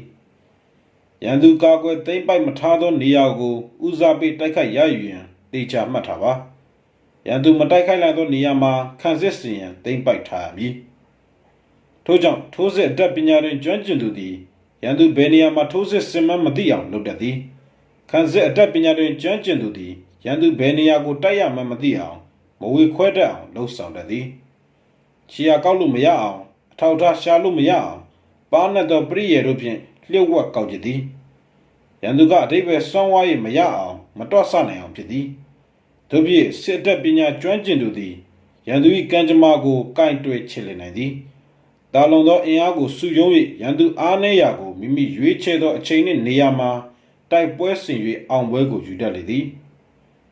ရန်သူအားနည်းသောနေရာမှာမခုခံနိုင်အောင်ထိုးပေါက်နိုင်သည်ဆုတ်ခွာသည့်အခါရန်သူလိုက်လို့မမီအောင်လျင်မြန်စွာလှုပ်ရှားနိုင်သည်လေးအသွင်ကဲ့သို့လျင်မြန်စွာလာတတ်ရသည်အလင်းရောင်လျှက်ပြက်သည့်ပမာအမြန်ဆုံးဆုတ်ခွာတတ်ရသည်ရန်သူသည်မြင့်မားသောနယံတတိုင်းများမြို့ရိုးခံတက်များကျုံများဖြင့်မိတို့ပင်ကာကွယ်ခုခံနေပါစေမိမိထိုးစစ်ဆင်လိုက်သောအခါအချီးနှီးသာဖြစ်စေရမည်တိုက်ပွဲကိုမိမိရှောင်လွဲလိုသောအခါရန်သူသည်မိမိကိုမတိုက်ရဲအောင်လှုပ်ဆောင်ရမည်ရန်သူရောက်ချင်သောနေရာသို့မရောက်ဘဲတွေးဖီသွားအောင်လုပ်ရမည်မိမိတိုက်ရမည်တို့ရှိသည်ဘယ်မှာရှိသည်ကိုရန်သူမသိအောင်ဖုံးကွယ်ထားပြီးရန်သူ၏အနေထားကိုကောင်းစွာသိအောင်ရန်သူပြိုကဲသွားအောင်စူးစူးဆိုင်ဆိုင်အာယုံစုပြုံပြီးတိုက်ခိုက်ရမည်တာလွန်သောအင်အားဖြင့်စွမ်းအားကိုတိုက်ခိုက်လျက်ရန်သူကိုကြောက်ဖွယ်လိလိဒုက္ခအကျဉ်းနဲ့ကြက်ထဲရောက်ကာအရှုံးပေးစေရမည်ရန်သူကမိမိမိသည့်စစ်မျက်နှာကထိုးဖောက်လာမည်ကိုမသိစေရထို့သောမိမိကြံရွယ်ချက်ကိုရန်သူကမသိသောအခါရန်သူအဖို့နေရာများစွာ၌စစ်မျက်နှာဖြန့်ခွဲ၍အသင့်ဖြစ်အောင်ပြင်ဆင်လှုပ်ဆောင်ရမည်ဖြစ်သည်ရန်သူနေဖြင့်ထို့သောပြင်ဆင်ရသောကြောင့်မိမိစိတ်ကြိုက်နေရာကိုတေချာစွာရွေ့တိုက်သောအခါရန်သူအင်အားအနှဲငယ်ကိုမိမိကပိုင်နိုင်တိုက်ခိုက်နိုင်သည့်အခွင့်အရေးကိုရရှိမည်ဖြစ်သည်ခြေတန်းကိုရန်သူအားဖြည့်ထားလျင်သူ၏နောက်တန်းသည်အားနည်းမည်နောက်တန်းကိုအားဖြည့်ထားလျင်ခြေတန်းသည်ကျိုးပေါက်လွင်မည်ဖြစ်သည်ဘယ်ဘက်စစ်မျက်နှာကိုရန်သူအသင့်ပြင်ထားလျင်ညာဘက်သည်ပြိုကွဲလွင်မည်အနေထားတွင်ရှိသည်ညာဘက်ကိုအင်အားတောင်ထင်းအောင်စုဖွဲ့ထားလျင်ဘယ်ဘက်တောင်မှသည်အားနည်းနေလိမ့်မည်ဖြစ်သည်ထို့အတူဗတ်ပေါင်းစုံနေရာတိုင်းမှာအသင့်ဖြစ်အောင်ပြင်ဆင်ထားလျင်အမှန်ပဲနေရာတိုင်းမှာအားနည်းချက်ဟာကွက်များရှိနေတော်မူဖြစ်သည်မိမိမှာအင်အားနည်းသောရန်သူကိုရင်ဆိုင်ရအောင်အသင့်ပြင်ထားမည်မိမိကအင်အားများပြားလျင်ရန်သူ၏စုဖွဲ့မှုဖြန့်ကျဲဖြန့်ခွဲကပြင်ဆင်အောင်လှုပ်ဆောင်ရမည်ဘယ်ချိန်မှာဘယ်နေရာမှာစစ်ပွဲတိုက်ခိုက်ရမည်ကိုသိလျင်မိုင်ပေါင်းမြည်မြပင်ခီးဝေးပါစေစစ်မြေပြင်သို့ခြိတက်ပြီလော့စစ်ပွဲနေရာကိုလည်းမသိတိုက်ပွဲရက်ကိုလည်းမသိဖြစ်နေခဲ့တော့ဘယ်ဘက်ကညာဘက်ကိုမကူညီနိုင်ညာဘက်ကဘယ်ဘက်ကိုမကယ်နိုင်ဖြစ်ရတတ်သည်တိုက်ပွဲဆင်နွှဲမိနေရာနှင့်အချိန်ကိုရွေးချယ်တတ်သူသည်ဒီနေ့ကဗျူဟာစစ်တပ်ပညာ၏ကျွမ်းကျင်သူဖြစ်သည်တတ်တော်တစ်ခု၏အင်အားသည်အမျက်ထုတ်နိုင်အောင်ဒေတာအလိုက်ရန်သူထက်အင်အားပိုမိုတာလန်အောင်စုစည်းနိုင်ခဲ့လျင်တော်လောက်ပြီဖြစ်သည်ထို့ကြောင့်အောင်ပွဲကိုဖန်တီးရယူရာတွင်ရန်သူကအင်အားများမြောက်သည်ဖြစ်စေရင်ဆိုင်ပြီးရန်သူကိုတားဆီးနိုင်ရမည်ဖြစ်သည်တို့ဖြင့်ရန်သူ၏စီမံချက်ကိုမိမိကသိရှိရမည်မိသည့်စစ်မဟာဗျူဟာသည်အောင်မြင်စေမည်ကိုရွေးချယ်တတ်ရမည်ရန်သူကိုနှိုးဆွသွေးတိုးဆန်းလျက်သူရဲ့ရွေရှားမှုအသွင်ပြင်ကိုလေ့လာဆုံးဖြတ်နိုင်ရမည်သူ၏တပ်အခင်းချင်းစုဖွဲ့ပုံကိုနားလည်ရမည်တရေရှင်ရေးကိုအဆုံးဖြတ်ပေးမိတိုက်ပွဲစစ်မြေပြင်ကိုရွေးချယ်ဆုံးဖြတ်ရမည်ရန်သူကိုအကဲဆန်းရမည်ဘယ်နေရာမှာသူ၏တပ်အင်အားများသည်နည်းဘယ်နေရာမှာသူ၏တပ်အင်အားနည်းပါသည်နည်းစူဒန်ကလောင်နှင့်ထိုး၍နမူနာကြည့်ရှုတကဲ့သို့ပင်သိအောင်ထောက်လှမ်းရမည်ရန်သူ၏အတွင်ပြင်တရံကိုတေချာအောင်စုံစမ်းခြင်းမရှိဘဲမိမိတပ်ကိုဖြန့်ခွဲနေရာချခြင်းမပြုရမိမိနေရာယူပုံစီမံပုံကိုရန်သူ၏အတွင်းနှက်အောင်ထိုးဖောက်နိုင်သည့်တချို့တို့ကိုပင်မဆက်စုနိုင်စေရမိမိတပ်ဖြန့်မှုကိုရန်သူမသိဘဲစီမံချက်မရေးဆွဲနိုင်ဘဲရှိစေရမည်တိုက်ပွဲရယူရန်မိမိစီမံပုံကိုပုံဖော်နေတော်လဲလူများကနားမလည်စေရမခန့်မှန်းတတ်စေရအပြင်ပန်းအမြင်မှာဘာမှမသိအောင်ဖုံးကွယ်ရလျှို့ဝှက်ထားမည်အောင်ဘက်ကိုဘယ်လိုဖန်တီးမှလဲမိသူမှမရေးမိစေရထို့ကြောင့်အောင်ဘက်တစ်ခုစွခူးရရှိပြီးပါကနောက်တစ်ချိန်ထပ်မံ၍အလားတူနီးကိုအသုံးမပြုရအခြေအနေနဲ့စီလျောလိုက်လျောမိအခြားသောမရေမတွက်နိုင်သည့်နီလန်းများထဲမှရွေးချယ်တုံ့ပြန်ရမည်စီရင်နီးပြူဟာအခြေခံမှုသည်ရေနှင့်တူသည်စီးစင်းနေသောရေလျင်သည်မြင့်ရာကိုရှောင်ကွင်း၍နှိမ့်ရာသို့လျင်မြန်စွာစီးစင်းသွားတဲ့ကဲ့သို့စစ်တပ်တရက်သည်လည်းစစ်တိုက်သောအခါ အင်အားကြီးမားသောနေရာကိုရှောင်ရှားကာအင်အားချင်းနေသောနေရာကိုရွေ့၍ထိုးနှက်တိုက်ခိုက်ရ၏အမာကိုရှောင်အမွကိုတိုက်ရမည်ရေသည်မြေပြင်အနေထားပုံသဏ္ဍာန်နှင့်လျော်ညီစွာ၎င်း၏ပုံသဏ္ဍာန်ကိုဆောင်ယူသကဲ့သို့တပ်မတော်တစ်ခုသည်လည်းရန်သူ၏အခြေအနေနှင့်လိုက်လျောညီထွေစွာမိမိအောင်မြင်မှုကိုဖန်တီးယူရမည်ရေသည်တိကျသောပုံသဏ္ဍာန်အမြဲတစေမရှိအလားတူစစ်ရေးစစ်ရာတွင်လည်းပုံသေးချမှတ်ထားသောအခြေအနေဟူ၍မရှိတရက်သွေးမစုပ်ကန်ရတင်နဂဗျူဟာစစ်တပ်ပညာတွင်စိတ်သက်ရေးရလွှမ်းမိုးမှုရာသီဥတုမြေအခြေအနေခေါင်းဆောင်ကုတ်ကဲမှုတွင်တင်ခြင်းသို့မဟုတ်ဩဝါဒဟူသောအခြေခံ၅ချက်မှလွဲ၍တခြားမိသည့်အရာကားများအမြဲတစေမသာလွန်ရာသီဥတု၄မျိုးမှအပဘယ်သောအခါမှရာသီဥတုအသစ်မလာနိုင်နေသာသည်တိုသည့်အခါတိုမီရှည်သည့်အခါရှည်မီလာသည်စမ်းသည့်အခါစမ်းမီလာပြည့်ကြောကစုပ်သည့်အခါစုပ်မီအခြေခံ၅မျိုးကိုဖွဲ့ဆိုရာတွင်တချို့စာအုပ်ကတတ္ထုတစ်သားရေမီမြေကြီးကိုဖော်ပြပုံတနည်းတွေ့ရ၏ရာသီဥတု၄မျိုးတရုတ်ပြည်တွင်ຫນွေမိုးဆောင်းနှင့်ຫນွေဥပဟုရာသီဥတု၄ရာသီရှိသည်မြန်မာပြည်တွင်ဥတု၃မျိုးသာရှိသည်ချစ်နာစိတ်ပြီး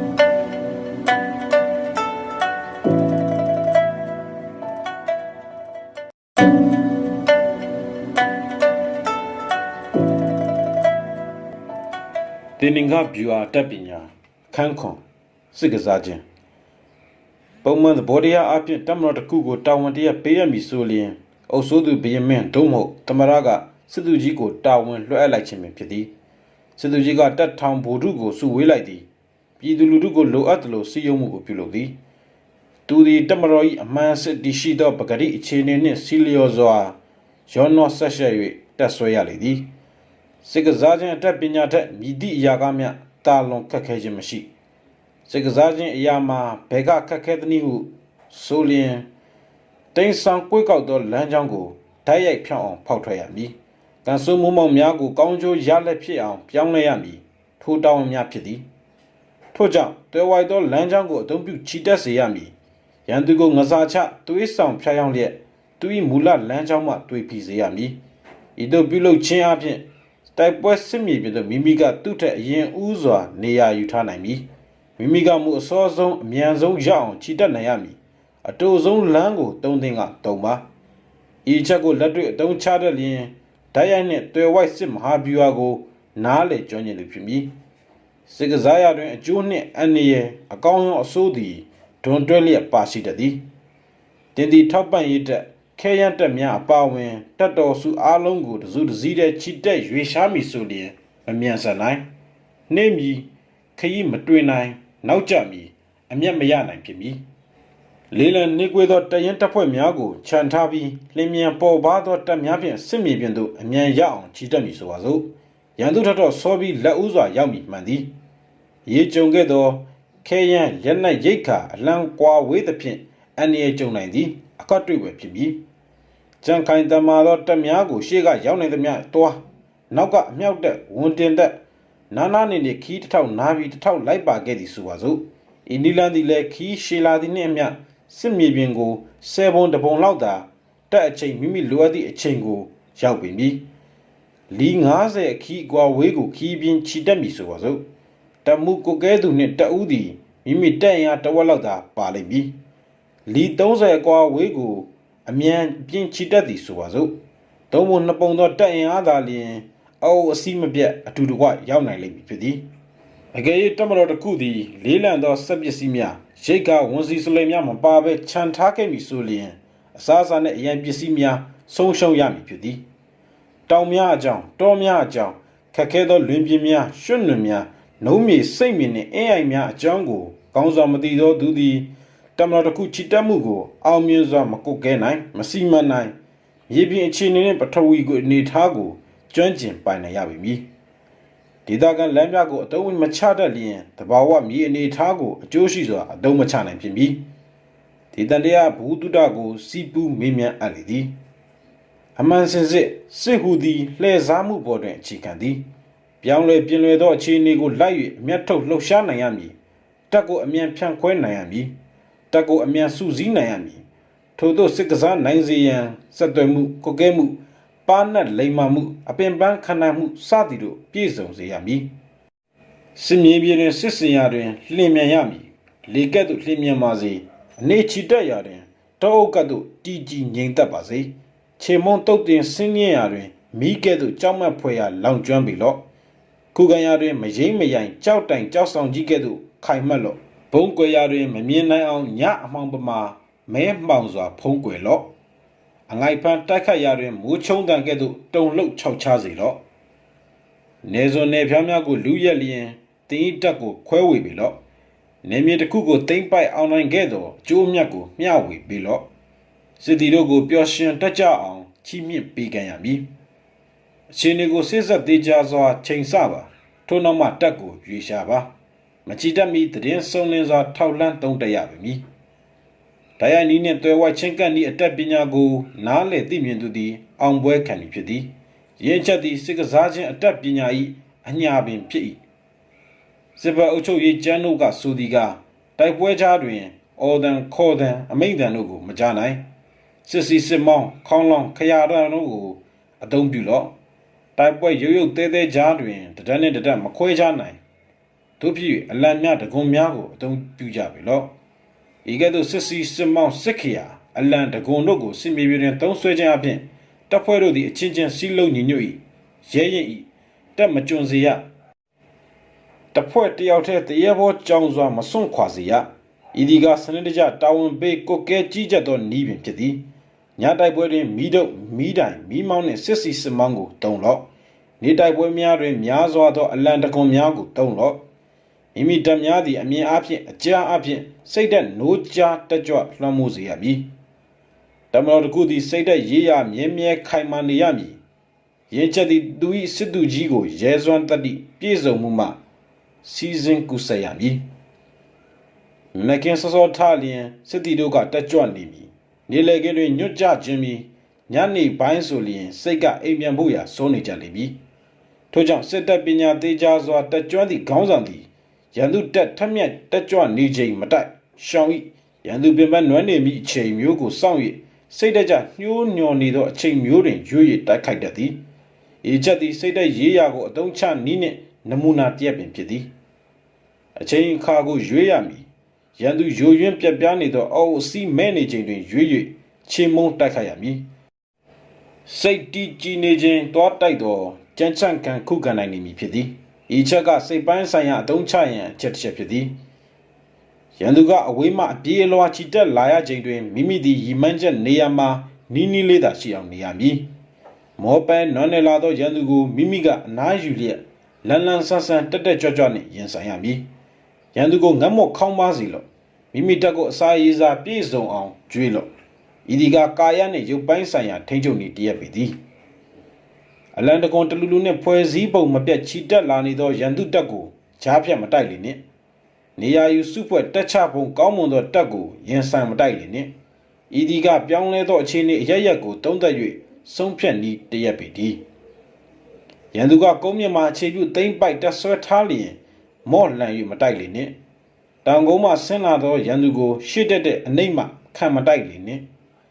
ထွက်ပြေးရန်ပရိယေဆင်သောရန်သူ၏နောက်သို့အလောတကြီးထက်ချက်မကွာတိုက်စစ်မစင်သင့်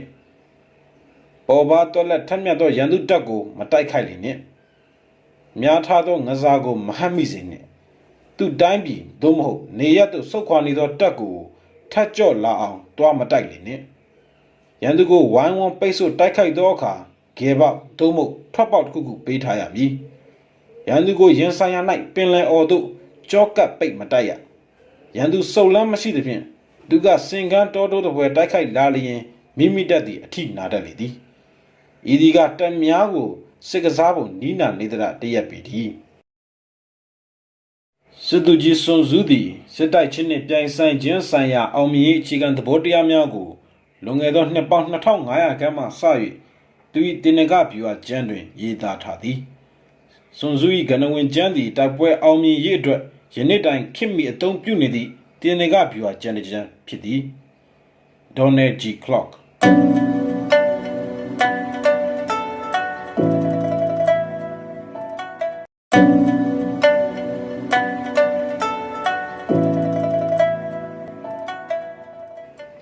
တင်နင်္ဂဗျူဟာတက်ပညာအခန်းရှိကိန်းရှင်ကိုကုစစ်သူကြီးသည်နိုင်ငံတော်အကြီးအကဲထံမှအမိန့်ကိုရရှိသောအခါစစ်အားကိုစုစည်းရမည်ပြည်သူလူထုကိုစစ်စည်းရုံးမှုပြုရသည်တမတော်ကိုကြီးကြပ်ဖွဲ့စည်းရလေသည်နေသောပြန့်သောအနေများသောနေရာတွင်တပ်စခန်းမချရမဟာမိတ်တပ်များနှင့်လမ်းစုံလမ်းလေးကမြို့ပြနေရာမျိုးတွင်စုပေါင်းပေါင်းစုံပါတတိတခြားဖြစ်နေသောသို့မဟုတ်လှုပ်ရှားရခက်ခဲသောမြေအနေအထားမျိုးတွင်တက်ချရနာခြင်းမပြုရကြောင်ပိတ်မိပြီးအရှုံးခံရမည့်မြေမျိုးတွင်မိမိကရောက်ရှိနေလျင်ပြည့်ရသုံးပါအသေးခံရတော့မည့်အခြေအနေမျိုးတွင်အစွမ်းကုန်တိုက်ခိုက်ဖောက်ထွက်ပါမလိုက်အပ်သောလမ်းအချို့ရှိသည်ကိုသိရမည်မတိုက်အပ်သောတက်အချို့ရှိတတ်သည်မချေမှုန်းရမည့်မျိုးတော်အချို့ရှိတတ်သည်မရှင်ပြိုင်အပ်သောမြေအနေထားတချို့ရှိတတ်သည်ဘယင်မင်းသမရ၏အမိန့်ပင်မှန်ပါစေအခြေအနေတရရက်တွင်မလိုက်လာနိုင်သောအခြေအနေမျိုးရှိတတ်သည်လိုက်နာစရာမလိုသောအခြေအနေကိုခွဲပြားနားလေသိရှိရမည်အကျုံးဝင်သောအချက်များနှင့်မိမိတို့အကျိုးမြတ်ရရှိမည့်အချက်ကိုဖော်ထုတ်တတ်သူသည်တက်ကိုမိကဲ့သို့စုဖွဲ့ရမည်ကိုကောင်းစွာနားလည်သူဖြစ်သည်အထက်ပါအချက်များကိုသုံးသပ်ဖော်ထုတ်နိုင်စွမ်းမရှိသူသည်မိမိကျွမ်းဝင်ခဲ့သောမြေအနေထားပင်ဖြစ်စေအကျိုးရှိအောင်သုံးတတ်မည်မဟုတ်ချေအခြေအနေကိုချက်ကိုတက်ဆ၍အခြေအနေနှင့်စီလျော်စွာစမ်းမိနီးပြူဟာကိုမကျင်သုံးတတ်သူသည်တက်ကိုအကျိုးရှိအောင်မသုံးချတတ်ပေဤကြောင့်ပညာရှိသောစစ်သူကြီးသည်တူတက်များကိုပေါင်းစည်းစုစည်း၍တိုက်ခိုက်ရာတွင်အခြေအနေခွန်လန်းသားမှုများအခွင့်အလမ်းများမတမမှုများကိုတေချာစွာစိစက်စွာဆင်ခြင်သုံးသပ်ရမည်အခွင့်အခါသာကြောင့်တွက်ဆ၍အသုံးချမည့်စီမံချက်ကိုရေးဆွဲရမည်အခွင့်မသာသေးကြောင့်တွေ့ရလျင်အခက်အခဲများကိုခွဲခြမ်းစိတ်ပြနိုင်ရမည်မိမိအားရန်လိုသောအိန္ဒိနာချင်းမျိုးကိုသူ့အထိုက်လျောက်အပြစ်ဒဏ်ခတ်ရမည်ဤမျိုးစုံဖြင့်ပျက်စီးအောင်လုပ်နိုင်ရမည်သူတို့ကိုအစဉ်တစိုက်ဒုက္ခပေးခြင်းဖြင့်အလုတ်ပူများနေအောင်ဖန်တီးပြီလော့မိမိဖွင့်ပေးသောဂွင်ကိုငန်းငန်းတက်ဝင်လာအောင်မလုံးပေးပြီလော့ရန်သူလာလိမ့်မည်မဟုတ်သောယူဆချက်ဖြင့်နေခြင်းထက်ရန်သူကိုရင်ဆိုင်ရမည်အသင့်ရှိရမည်ဟုသောသဘောထားတွင်ရက်တည်ရမည်ဟုစစ်ဥပဒေကပြဋ္ဌာန်းသည်ရန်သူကတိုက်လိမ့်မည်မဟုတ်ဟုယူဆချက်ပေါ်မူမတည်ရတိုက်ခိုက်လာကအောင်မြင်စွာကောက်ကွယ်နိုင်ရမည်ဟုပြင်ဆင်ရမည်ကြိုတင်မှတ်ယူရမည်စစ်သူကြီးကိုစိုးကျိုးအန္တရာယ်ဖြစ်စေသောဇယိုက်အရေးအသွေး၅ခုရှိလေသည်အမှုမဲ့အမှတ်မဲ့ပေါ်ဆလျင်အသက်ဆုံးရှုံးတတ်သည်တရဘောကြောင့်လျင်ရန်သူတအတွင်ကြဆင်းတတ်သည်စိတ်မြန်လက်မြန်ဆုံးဖြတ်လျင်လွဲအမှားမှဖြင့်ရန်သူလှည့်စားဖြောင်းအောင်မှုကိုခံတတ်ရသည်ဂုံပကာတနာမမောလျင်စော်ကားမော်ကားပြုခြင်းကိုခံရတတ်သည်အဒနာအကျဉ်းနာလွန်ကဲလျင်မကြာခဏစိတ်ညစ်ညူးခံရတတ်သည်နောက်တစ်နည်းကတခါတရံမိမိလောက်ရမှန်သည့်တိုင်စေတနာမလွန်ရန်ထိန်ချုပ်သည်ဥပမာမိမိကအကြီးကဲတရက်နေဖြင့်လောက်ငယ်သားများလုပ်ငန်းခွင်သို့ကိုယ်တိုင်ကွင်းဆင်းပြီးကြီးကြပ်အုပ်ချုပ်သူများကအပေါ်ကစီးရအမိန်ပေးခြင်းအာဏာပြုခြင်းကိုမလုပ်သင့်မိမိကတာဝန်လွှဲထားသောကြီးကြပ်အုပ်ချုပ်သူများ၏လုပ်ပိုင်ခွင့်ကိုလူယူရာရောက်တတ်သည်ဤဒီကသတိထားပွဲအပြစ်၅မျိုးပေသည်စစ်သူကြီးသည်ထိုချုပ်ရင်းချက်များကြောင့်စစ်စင်ရေးအစီမံပျက်စီးရတတ်သည်တတပြက်ပြီးစစ်သူကြီးကြာဆုံးပြီဖြစ်သည်ထိုသူသည်အထက်ပါအမားကိုလွန်ကဲစွာကျူးလွန်မိခဲ့သောကြောင့်ဖြစ်လိမ့်မည်တို့ဖြစ်အထက်ပါသင်ခန်းစာကိုလေးလေးနက်နက်စဉ်းစားဆင်ခြင်တတ်၏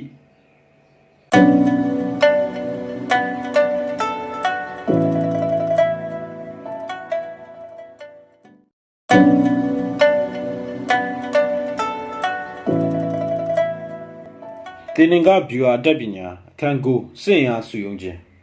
ရန်သူနှင့်ရင်ဆိုင်သွားလျင်တောင်များကိုရှောင်ကွင်းချီတက်၍တောင်ကြားအတိုင်းချီတက်ပါ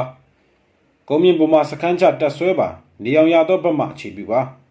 တောင်ဆောင်အဆင့်တိုင်းရန်သူကိုအပေါ်စီးမှတိုက်ခိုက်ပါရန်သူကိုမော့တက်ပြီးမတိုက်ရပါစေနှင့်တောင်ပေါ်တိုက်ပွဲမှာမြေပြင်အခြေအနေကိုတေချာစွာအခွင့်တောင်အသုံးချမည်မြေတစ်ခုကိုဖျက်ကျော်ပြီးလျင်ကမ်းနှင့်နီးနီးနေရာတွင်စခန်းမချပါနှင့်မြေကိုဖျက်ကူးချီတက်နေသောရန်သူအားမြစ်ထဲမှမိမိတက်ကဆင်းပြီးမတိုက်ခိုက်ပါနှင့်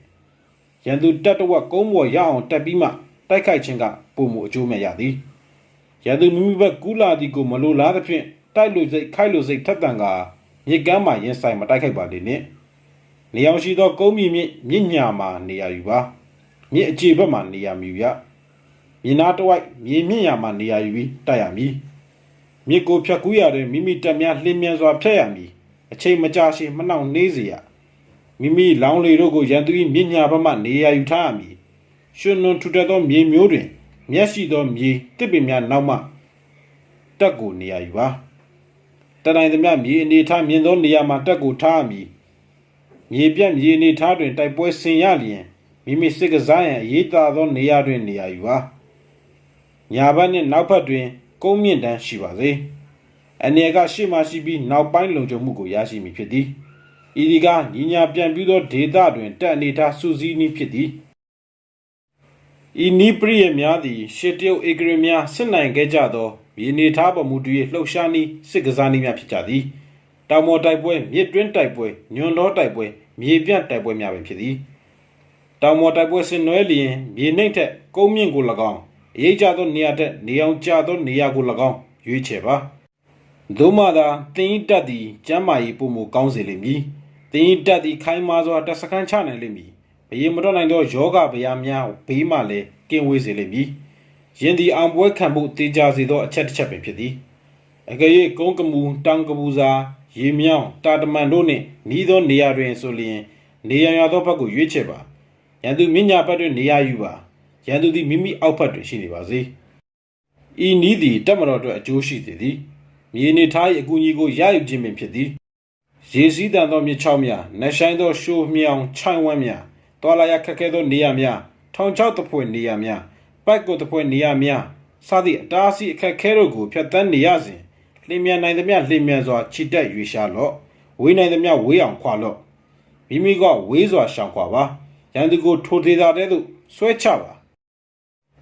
တက်ချရနေရလက်တကန်းအကွာတွင်အန်ရရှိသောကန်အင်းအိုင်ရေစက်တို့တွင်မြက်ပင်ကြီးများမြက်ရိုင်းတော်များထူထပ်စွာပေါက်နေသောရွှွတ်လွန်ဒေတာမြေနေထားမျိုးတတော်ဖုံးသောတောင်ကြားမျိုးအကယ်၍ရှိနေမယ်ဆိုရင်သတိဖြင့်ရှင်းလင်းထားဖို့လိုအပ်သည်ထိုနေရာမျိုးမှရန်သူချုံကိုတိုက်တတ်သည်တရှို့များပုံအောင်နေတတ်သည်စေးဆက်စွာတိုက်ကင်းများလှဲ့ကာရှာဖွေရှင်းလင်းအပ်ပြီသည်ရန်သူကတင်းအနီးသို့ကပ်နေပြီဖြစ်တော့လဲငြိမ်သက်စွာအောင်းနေလျင်သူတို့မှမြေနေထားကောင်းကောင်းတစ်ခုခုကိုရရှိနေပြီဖြစ်သည်ရန်သူသည်အဝေးတနေရာမှတိုက်ပွဲစိန်ခေါ်လျင်တင့်ကိုခြေစစ်ဆင်လာအောင်သွေးဆောင်မြူဆွဲနေခြင်းပင်ဖြစ်သည်မြေပြန့်လူမြင့်တွင်ရန်သူခြေတက်ပြီးဟန်ပြနေလျင်တင့်ကိုကျုံသွင်းတိုက်ခိုက်ရန်ငစားချနေခြင်းပင်ဖြစ်သည်ရန်သူကအရေးသားသည့်မြေနေထားတွင်ဖုံးကွယ်၍တပ်ဖြန့်ထားပြီးဖြစ်သည်တောအုပ်ထဲတွင်တစ်ပင်များလှုပ်နေလျင်ရန်သူသည်ခြေတက်ရွေရှားနေသည်တောတောင်တွင်တားဆီးများချထားသည်ကိုတွေ့ရှိရခဲ့သောလှည့်စားမှုရည်ရွယ်ချက်တစ်ခုခုရှိမည်ဖြစ်သည်ငှက်များရုတ်တရက်လန့်ဖြတ်၍ပြန်ခဲ့သည်ရှိသောရန်သူကချောင်းမြောင်းတိုက်ခိုက်တော့မည်ကိုကြိုတင်သတိရှိလော့ဒေါ်တလိဆန်များလန့်၍ပြေးသွားခဲ့သည်ရှိသောရန်သူကရုတ်တရက်တိုက်ခိုက်တော့မည်ကိုသတိရှိလော့အဝေးလွင်ပြင်တွင်ဖုံလုံးများတလိမ့်လိမ့်လွင့်လာခဲ့သည်ရှိသောရန်သူစေထားတက်များချီတက်လာနေပြီဟုသိရမည်ဖုံမုံများမြင်မားစွာမတက်ဘဲနှိမ့်ပြီးပြန်ကားနေပါကရန်သူခြေလင်တက်များချီတက်နေပြီဟုသိရမည်ဖုံထားခြင်းဟိုတကွက်ဒီတကွက်တွေ့ရသောရန်သူတက်ဖြန့်ခွဲ့သွားပြီဟုသိရမည်များလာစွာသောဖုံထားခြင်းကိုဟိုဒီဒီရွေရှားနေခဲ့သည်ရှိသောရန်သူစခန်းချနေသည်ဟုမှတ်ထားရမည်တောင်ပေါ်သို့မဟုတ်မျောစင်ပေါ်ကကြည်ကင်းအနက်ကောက်ရန်အချက်များပင်ဖြစ်သည်ရန်သူတနမန်ကနှိမ့်ချကျိုးနွန်စွာဆက်ဆံလာအံ့သို့သောစစ်ပင်နေခြင်းကိုလည်းဆက်လက်လှုပ်ဆောင်နေအံ့ရန်သူသည်နောက်ထပ်ခြိစစ်ဆင်နေဦးမည်ဖြစ်သည်ရန်သူ၏တနမန်ကခတ်ထန်မောက်မှဟန်ပြတော်လဲရန်သူတပ်သည်လှုပ်ရှားပုံပြရာခတ်နေသည်သူတို့သည်မကြခင်ဆုတ်ခွာတော်မူဖြစ်သည်ရန်သူတနမန်တို့ချိုးသားပြူငါစွာပြောဆိုလာခဲ့သောအပြစ်ခက်ရက်စဲရန်သူတို့လိုလားခြင်းကိုပြသည်ကျိုတင်နားလည်မှုမယူမထားဘဲခိတ္တအတိုက်ခတ်ရက်စဲရန်ကမ်းလှမ်းလာခဲ့သောကောက်ကျစ်သောအကြံတစီတစ်ခုရှိမည်ဖြစ်သည်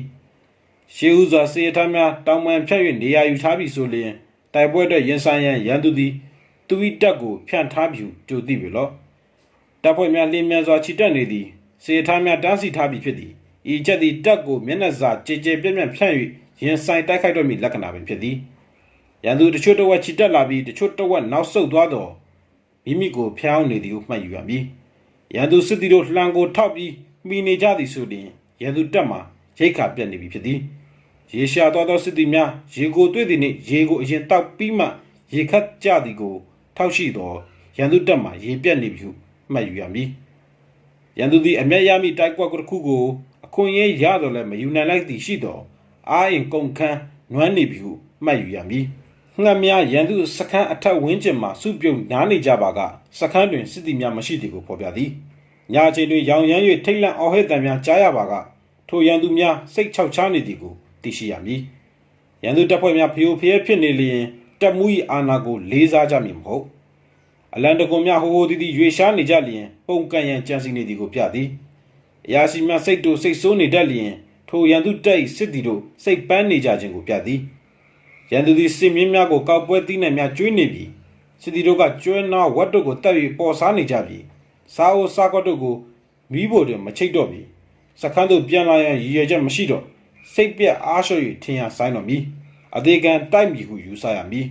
အဆုံးဖြတ်တိုက်ပွဲကိုရန်သူကတိုက်တော့မည်ဟုသိရှိရမည်တပ်တွင်းမှာအစုငယ်များအဖွဲ့ငယ်များတီတိုပြောဆိုနေကြသည်ကိုတွေ့လျင်ခေါင်းဆောင်ပေါ်ယုံကြည်မှုပြည့်ယွင်းနေမည်ဟုတေချာပေါက်မှတ်ယူရမည်ရန်သူတပ်အတွင်းတွင်မကြာခဏစုပေးခြင်းကိုပြုနေပါကတပ်မှုမှအကြံကုန်နေပြီဖြစ်သည်ပြစ်ဒဏ်ပေးမှုများလွန်းနေပါကစစ်စည်းကမ်းယူသည်မှုပြက်ပြားနေပြီဟုမှတ်ယူရမည်အရာရှိသည့်ငယ်သားများပေါ်ပထမအတွင်းမာတင်းဖိနှိပ်၍နောက်ပိုင်းတွင်ကြောက်ရွံ့နောက်တွန့်သွားပါကစီကံကံ၍မရသည်ကိုသိရှိရမည်ရန်သူကတင်နှင့်ရင်ဆိုင်ရာတွင်စိတ်ဓာတ်မြင့်မားနေစေဖြင့်အချိန်ဆွဲပြီးတိုက်မနေနှင့်အချိန်ဆွဲပြီးမဆုတ်ခွာသင့်အခြေအနေကိုကြိုတင်၍ပြည့်စုံစွာသတင်းထောက်လှမ်းရယူသင့်သည်စစ်တပ်ရေအတွက်တစ်ခုတည်းဖြင့်အကျိုးရှိနိုင်သည်ဟုမသတ်မှတ်နိုင်ကြီးမားသောစစ်အားကိုအားကိုးအားထားပြုလျက်မချီတက်လေနှင့်အရေးအတွက်များတိုင်းစစ်သဘောတရားတွင်စွမ်းအားမဟုတ်ရန်သူ၏အခြေအနေအင်အားစွမ်းရည်ရည်ရွယ်ချက်လက်နက်စသည်တို့ကို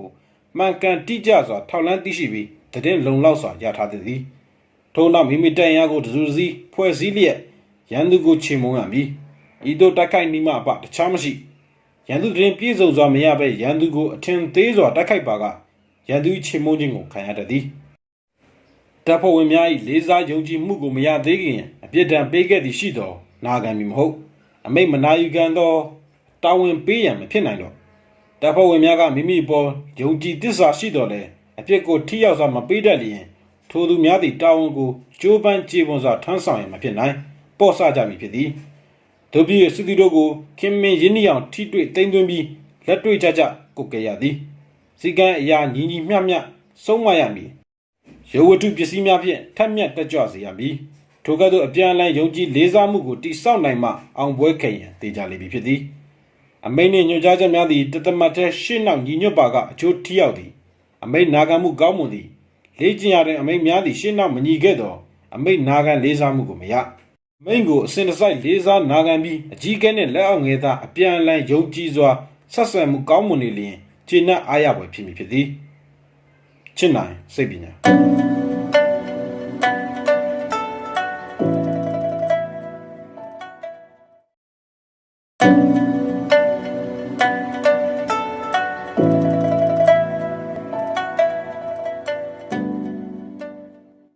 တင်နင်္ဂဗျူဟာအတတ်ပညာ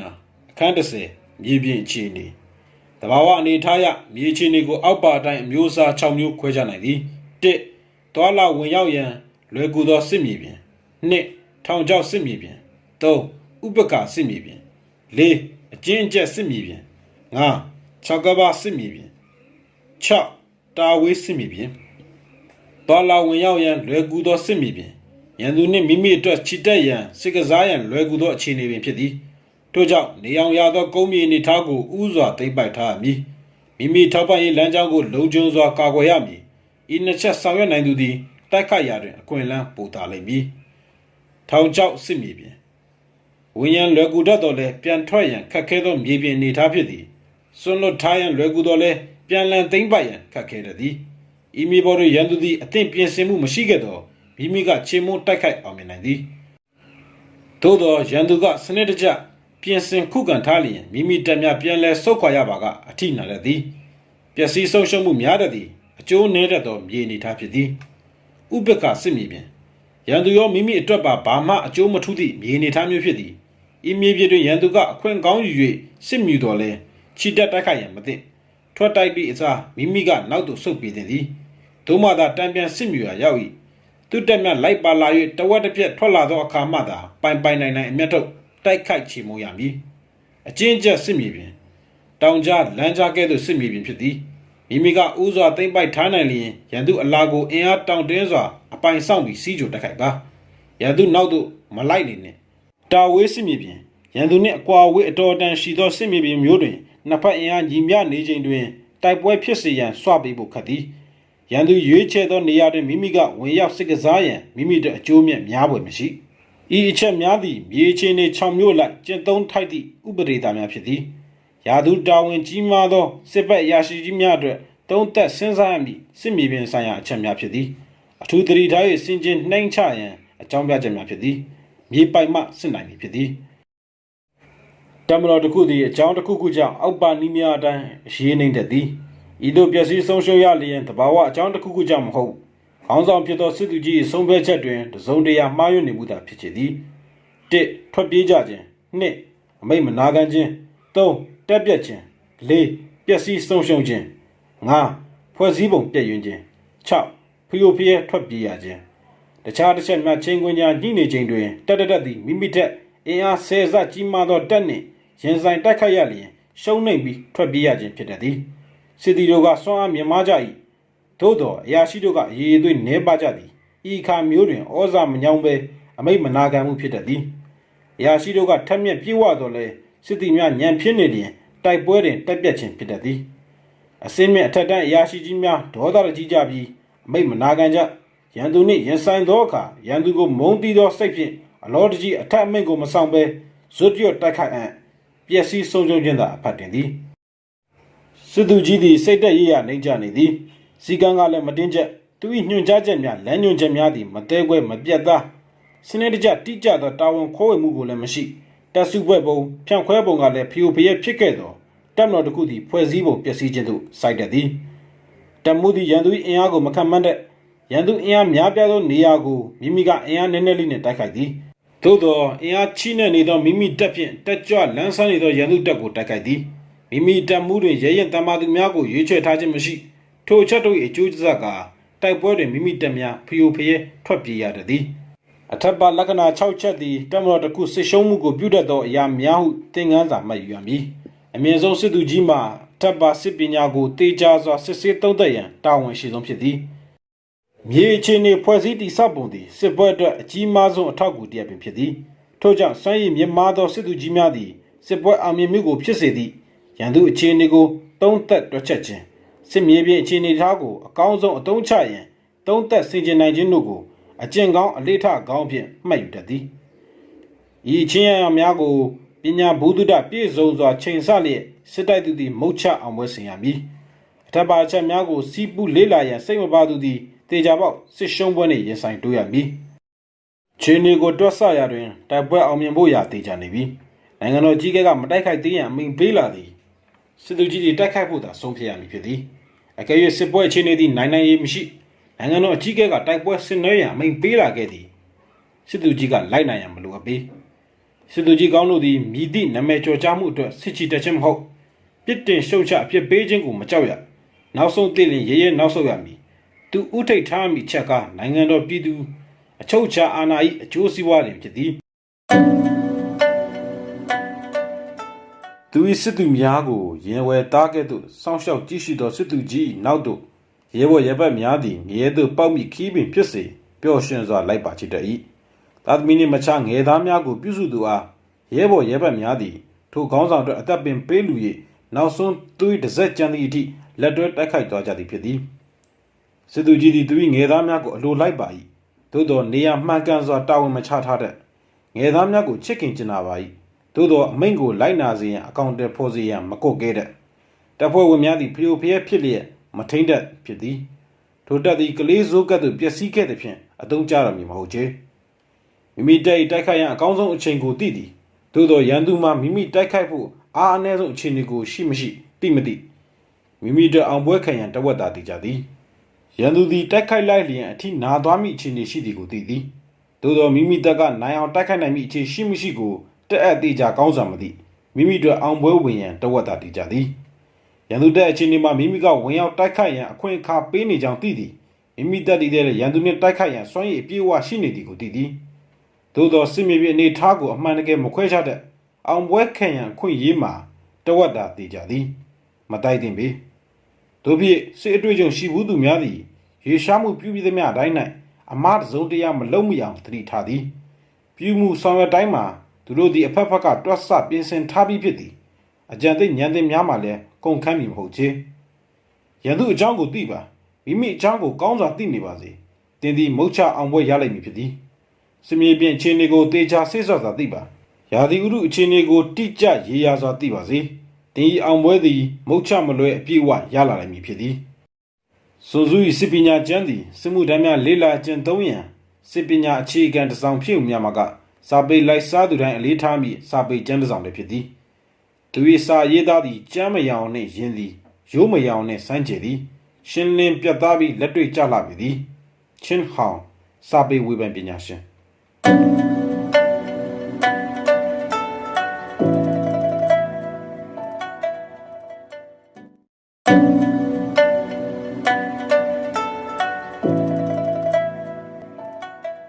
ဒီနေ့ကဗျူဟာတက်ပညာအခန်း7အခြေအနေ9မျိုးစစ်မြေပြင်အခြေအနေကိုအောက်ပါအတိုင်း9မျိုးခွဲခြားမှတ်သားရမည်1လူစုခွဲစစ်မြေပြင်2စစ်ဦးကျွန်စစ်မြေပြင်3တောချက်စစ်မြေပြင်4လွတ်လပ်သောစစ်မြေပြင်5ဘူချက်ကျစစ်မြေပြင်6အန်ရီစစ်မြေပြင်9ကန္နာယစစ်မြေပြင်8ညှပ်ပူးညှပ်ပိတ်စစ်မြေပြင်9မရဏစစ်မြေပြင်လူစုခွဲသည့်စစ်မြေပြင်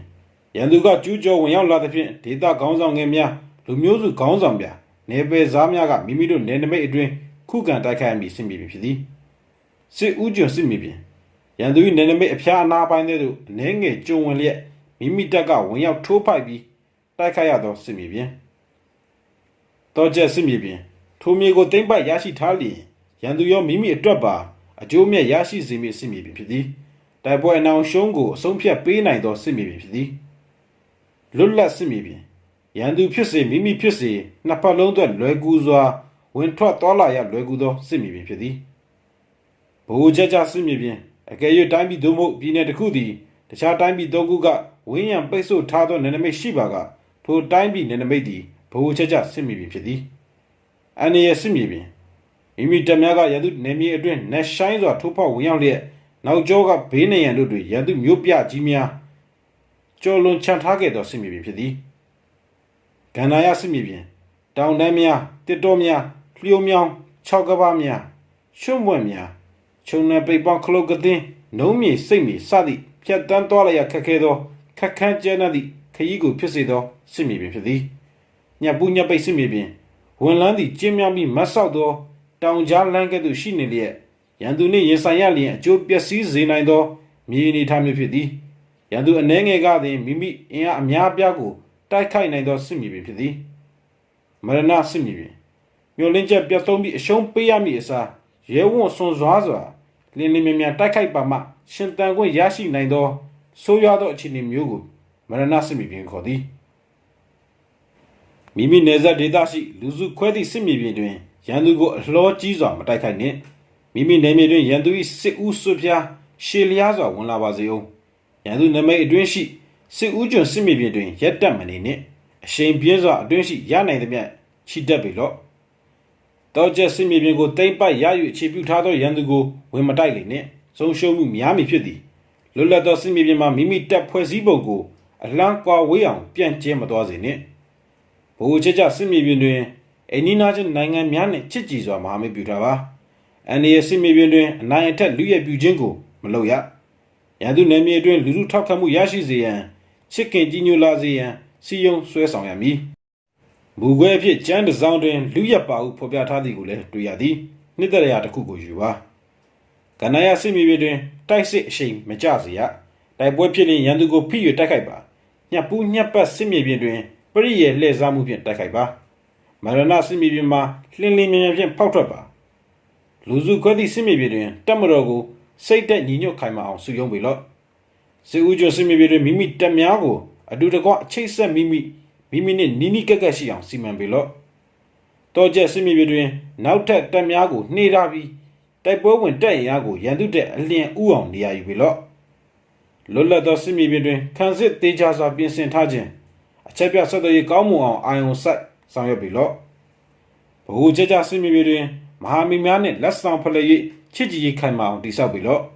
အန်ဒီရဲ့စစ်မြေပြင်တွင်လက်နက်ရိတ်ခါထောက်ပံ့ရေးလမ်းကြောင်းများကိုအလေးထားကုတ်ကဲပေလော့ ကန္နာယစစ်မြေပြင်တွင်လှည့်မြန်စွာလှုပ်ရှားလော့လိုအပ်သည့်ပြပူမှုမကြမင်းစေနှင့်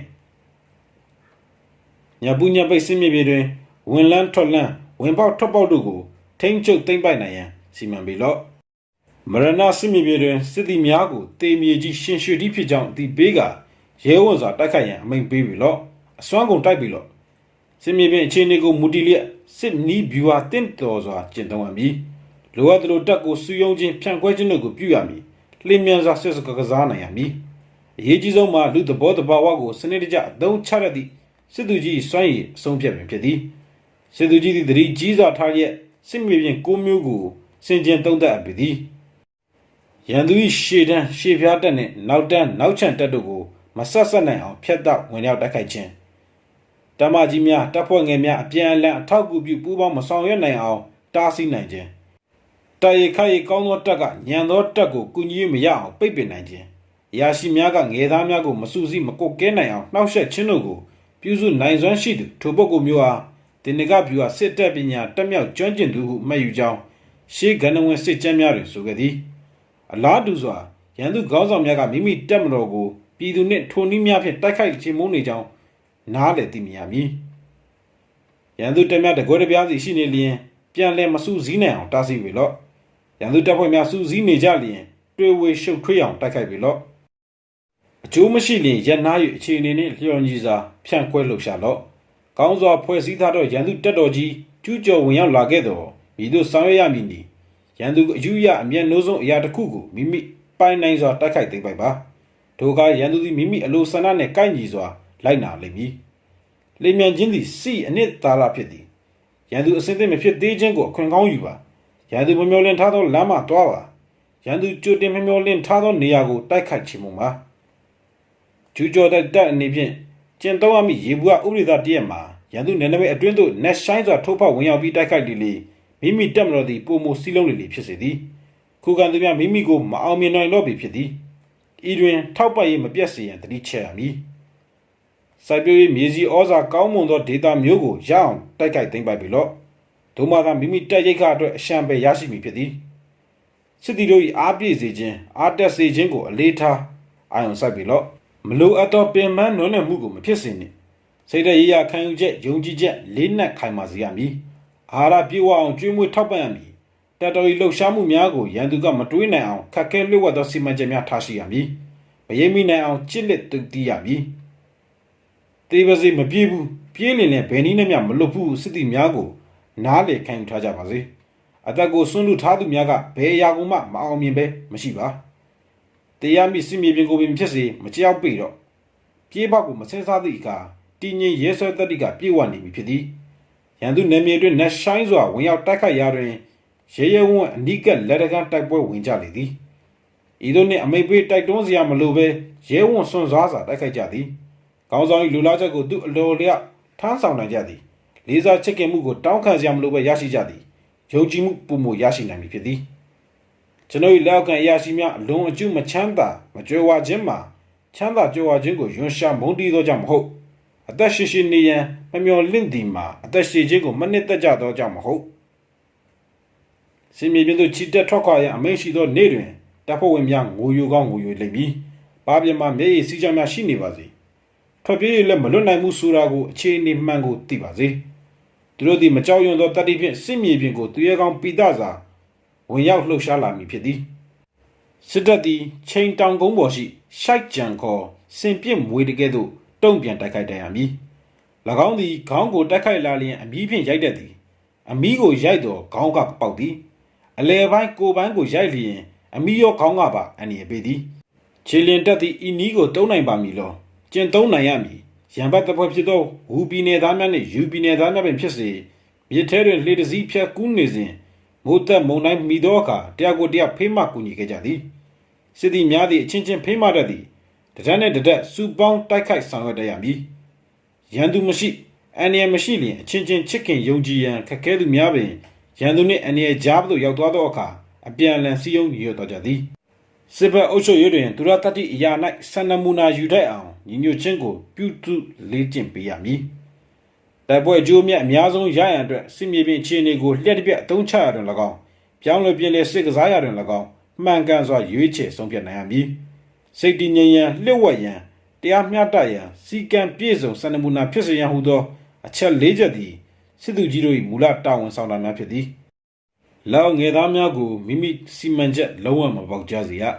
တက်ထဲမှာစုံနှက်ပယောကစသည့်မယုံကြည်အပ်သောအရာများမရောရှက်စေရမလိုလားအပ်သောတန်တရားများမရှိစေရ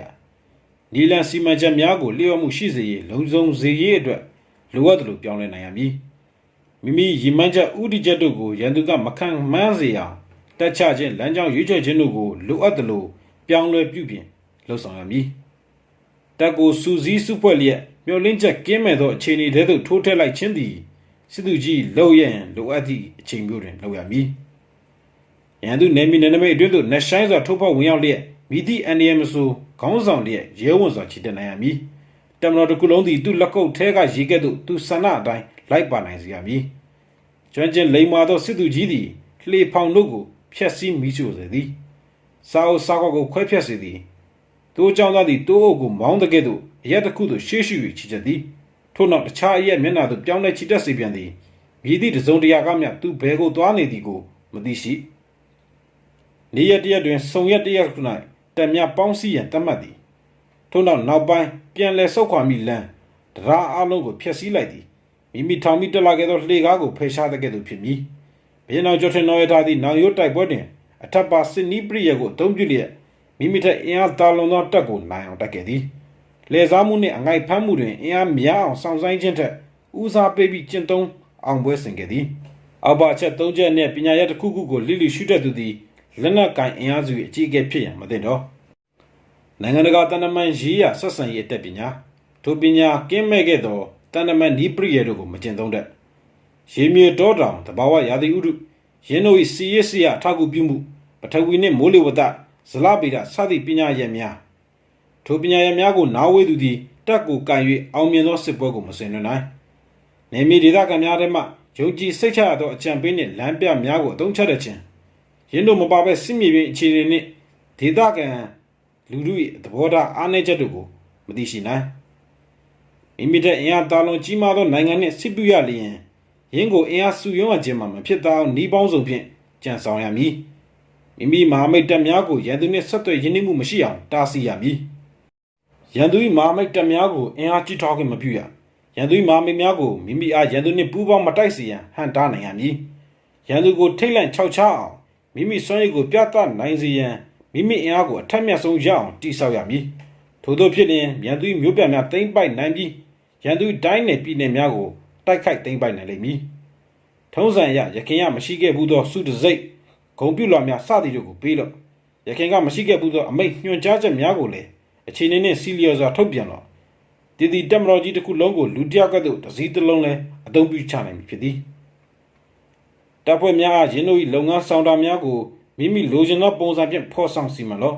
့တရှိစေရန်မလိုသောတွေ့ကြုံလာမည့်အန္တရာယ်စသည်တို့ကိုမသိစေနှင့်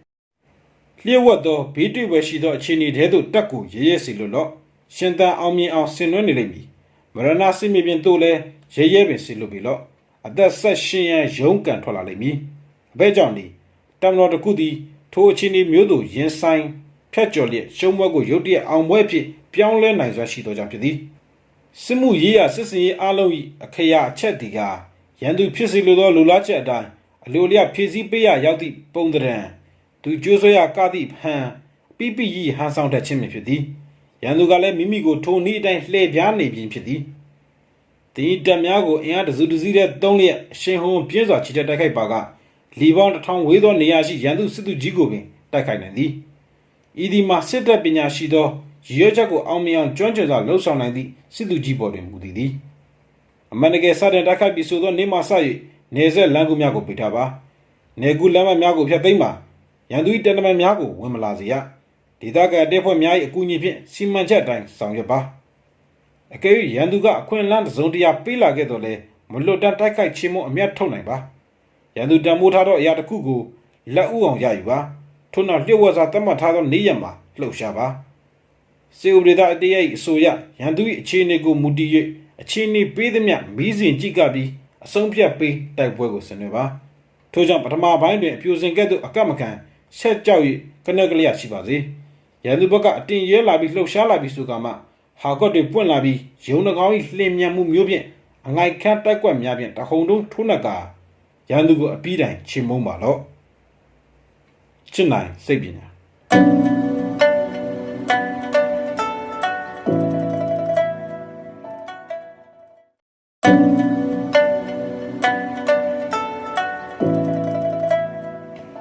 တင်းငါဗျူဟာတက်ပညာအခန်းစနစ်မီးနှင့်တိုက်ခိုက်ခြင်းမိဖြစ်တိုက်ခိုက်ရန်၅ချက်ရှိသည်၁ရန်သူစစ်သည်လူ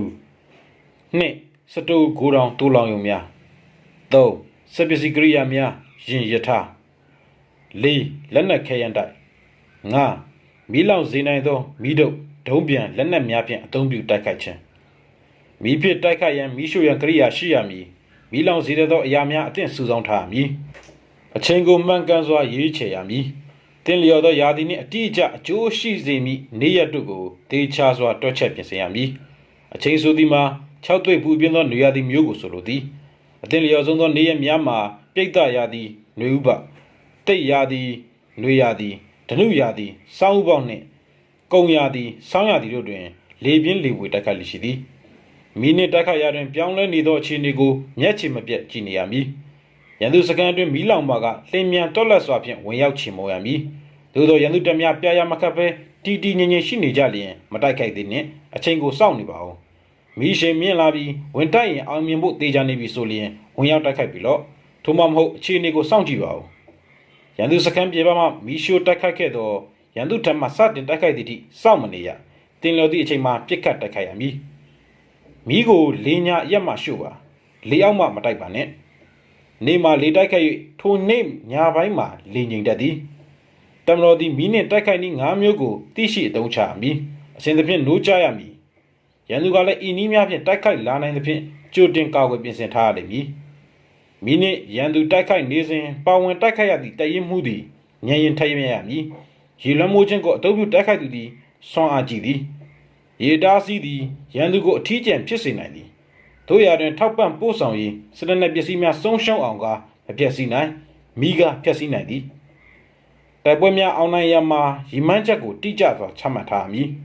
ပေါ်ပေါလာသောအခြေအနေအခါကိုအမျက်မထုတ်တတ်လျင်လည်းရတဲ့တော့အကျိုးကြီးမရရှိပါဆွန်ဆွန်စားစားဖြင့်အခွင့်အရေးရသမျှကိုအကျိုးအမြတ်ရှိသမျှဆောင်ရွက်နိုင်သူကိုစွလက်ရသူချီးမြှောက်အပ်သည်မျောမြင်ရှိသောနိုင်ငံအကြီးအကဲသည်စီမံချက်ကိုစိတ်ဆက်သေးချစွာပေါင်းဆက်ညှိနှိုင်းလျက်ရေးဆွဲချမှတ်သည်ရည်ချင်းပြေဝသောစစ်သူကြီးအားတာဝန်ပေး၍လက်တွေ့အကောင့်ထဲပေါ်စေသည်နိုင်ငံတော်၏ဂျိုးစီးပွားတက်မဟုတ်လျင်မလုံဆောင်ရတိုက်ပွဲတွင်အောင်မြင်ရမသေးကြလျင်တက်ရင်အားကိုအသုံးမချရအနေကြောက်ပွဲမရှိဘဲအဆုံးဖြတ်ပေးရန်အချက်ချာအခြေအနေမရောက်သေးဘဲနှင့်တိုက်ခိုက်ခြင်းကိုမပြုရနိုင်ငံတော်ကြီးကဲသည်ဒေါသအမျက်ကြောင့်စစ်ပွဲကိုမကြီးညာရစစ်သူကြီးသည်မုံတိမှုကြောင့်စစ်ပွဲကိုမတိုက်ခိုက်ရဒေါသမီးပွားသူသည်တစ်ချိန်ချိန်တွင်ပျော်ရွှင်ရမောနိုင်သည်ဦးဆွေးသူသည်လည်းခြေနှက်နှစ်သိမ့်မှုကိုတစ်ချိန်ချိန်တွင်ရှိလာနိုင်သည်သို့သောဖြက်စီးချေမုန်းခံရသောနိုင်ငံသည်ကပြန်လည်ထူထောင်တည်ဆောက်ရန်ငြိမ်ဝှက်ပူပြားမှုကိုပြန်လည်ရရှိရန်မလွယ်ကူတော့ချေကြာဆုံးသေးချေသူများကိုလည်းပြန်လည်အသက်ရှင်အောင်မလုပ်နိုင်တော့ချေထို့ကြောင့်မနိုင်လျင်မတိုက်ရစစ်ကိုအလွယ်တကူမဖြစ်စေရထို့ဖြစ်ရကအချုပ်ချာအာဏာပိုင်သည့်နိုင်ငံတော်၏အကြီးအကဲမည်သည်အမျော်မြင်ကြီးမားလျင်စစ်ကိုပါဝင်ဆင်နွှဲရန်ပညာဖြင့်တည်ရှိရမည်စစ်သူကြီးကောင်းတို့မြည်သည်ဂမှုရှိတော့မပြုဘဲစစ်အတွက်အစဉ်သတိဖြင့်နိုးကြားစွာရှိကြသည်ဒုမာသာတိုင်းပြည်သည်လုံခြုံသည်တက်မတော်သည်အင်အားတောင်တင်သည်မှတ်ချက်မိဖြစ်တိုက်ခိုက်နည်း၅မျိုးကို graphic ကအမှတ်5မီးများမီးတို့များရန်သူစခန်းအတွင်းသို့ပြစ်သွင်းတိုက်ခိုက်ခြင်းကိုဖော်ပြတော်လဲတခြားချက်များတွင်ထောက်ပံ့ဆက်သွယ်ရေးလမ်းကြောင်းဟုရေးသားကြပါသည်မူကွဲသဖြင့်နှစ်သက်ရာကိုရယူနိုင်သည်ချစ်နိုင်စိတ်ပညာ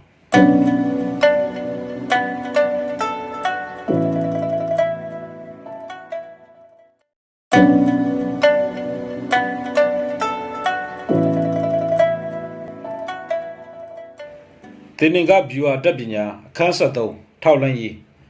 စစ်တီရင်အားတသိန်းရှိသောစစ်တပ်ကြီးကိုဖွဲ့စည်းပြီးအလွန်ကွာဝေးသောစစ်မြေပြင်သို့ဆေလွှတ်ရခြင်းမှာအစိုးရအတွက်ရောပြည်သူလူထုမှာပါနေ့စဉ်ရွှေတွေကားပေါင်းမြောက်များစွာကုန်ကြလေသည်ပြည်တွင်ပြည်ပနှစ်ဌာနတွင်ပြည်သူပြည်သားများသည်စီဒံဖြင့်ရုပ်ရုပ်တဲတဲပင်ပန်းဆင်းရဲကြသည်မိသားစုဝင်9သိန်းကျော်တို့၏နေ့စဉ်ဘဝမှာအလုပ်ပြအကန့်ပြတ်ထိခိုက်ကြရသည်အဆုံးပြပေးနိုင်မိတိုက်ပွဲကိုအောင်ပွဲမခံနိုင်မချင်းနှစ်ပေါင်းများစွာရန်သူနှင့်ထိတ်တိုက်ရင်ဆိုင်ရနေရခြင်းသည် ကာလကြာရှည်နိုင်သည်အဘဲကြောင့်ဤသို့ဖြစ်ရသည်ယာဒူပေး၍ဂုံတူးချိမြောက်၍ပေးကမ်းထောက်ပံ့၍ဝယ်ယူ၍တစ်ဖက်ရန်သူ၏အခြေအနေကိုသတင်းမှန်ကိုသိရှိအောင်ထောက်လှမ်းရေးအတွက်အသုံးပြုရန်တွန့်တူစေနေခြင်းကြောင့်ဖြစ်သည်အကျဉ်ပုဂ္ဂိုလ်မျိုးသည်စစ်သူကြီးမဖြစ်တတ်သူ၏အမိနိုင်ငံကိုကောင်းကျိုးချမ်းသာမဖြစ်စေနိုင်အောင်ပွဲခံနိုင်ရန်ဝေးစွာထိုအကြောင်းကိုထောက်ကထိုးထွင်းမျှော်မြင်ဉာဏ်ရည်ပြေဝသောနိုင်ငံအကြီးအကဲနှင့်ပညာရှိသောစစ်သူကြီးတို့ကရန်သူကိုအချိန်မီအောင်မြင်စွာချေမှုန်းတိုက်ခိုက်ရှင်းလင်းနိုင်သည်ရင်းတို့သည်ကြီးမားစွာအောင်မြင်ကလူတကာတို့ထက်ထူးကဲတာလိုခြင်းမှာတခြားမဟုတ်ကြိုတင်သိရှိနိုင်ခြင်းကြောင့်ဖြစ်သည်ကြိုတင်သိရှိထားခြင်းကိုနတ်ကြားတို့ကပေးခြင်းမဟုတ်ဘယ်မော်စရာဘယ်ကိုဝေကားမှစောင့်ကြည့်မပေးနိုင်ဒါယမထခံမှန်းတွက်ဆနေရလည်းမရအမှန်စစ်စစ်မူကရန်သူအကြောင်းကိုကောင်းစွာသိရှိထားပြီးသူတို့ကသတင်းပို့ခဲ့ယူကြောင်းဖြစ်သည်ထောင်လိုင်းရေးကျေးဇူးပင်ဖြစ်သည်လျှို့ဝှက်တရှိုးထောင်လိုင်းရေး၅မျိုးရှိကြသည်၁ဒေသခံတရှိုး၂အတွင်းတရှိုး၃ဗတ်ပြောင်းတရှိုး၄အသေးခံတရှိုး၅တာဝန်ထမ်းတရှိုးဖြစ်သည်အထက်ပါသတင်းထောက်လိုင်းရေးတာဝန်ကိုဆောင်ရွက်နေကြသောတရှိုးများသည်တစ်ချိန်နဲ့တစ်ပြိုင်နက်တည်းမှာရန်သူဓမ္မသတင်းများကိုနီးမျိုးစုံဖြင့်စုဆောင်းရယူလက်ရှိသည်ကိုမြည်သူကမှမယုံမိနိုင်ကြသူတို့၏လျှို့ဝှက်စစ်စင်ရေးနီးနာကိုလည်းတာမန်သူတို့မသိနိုင်ကြပေထိုသူတို့ကနိုင်ငံတော်အတွက်အဖို့မဖြတ်နိုင်သောရတနာများပင်ဖြစ်ကြသည်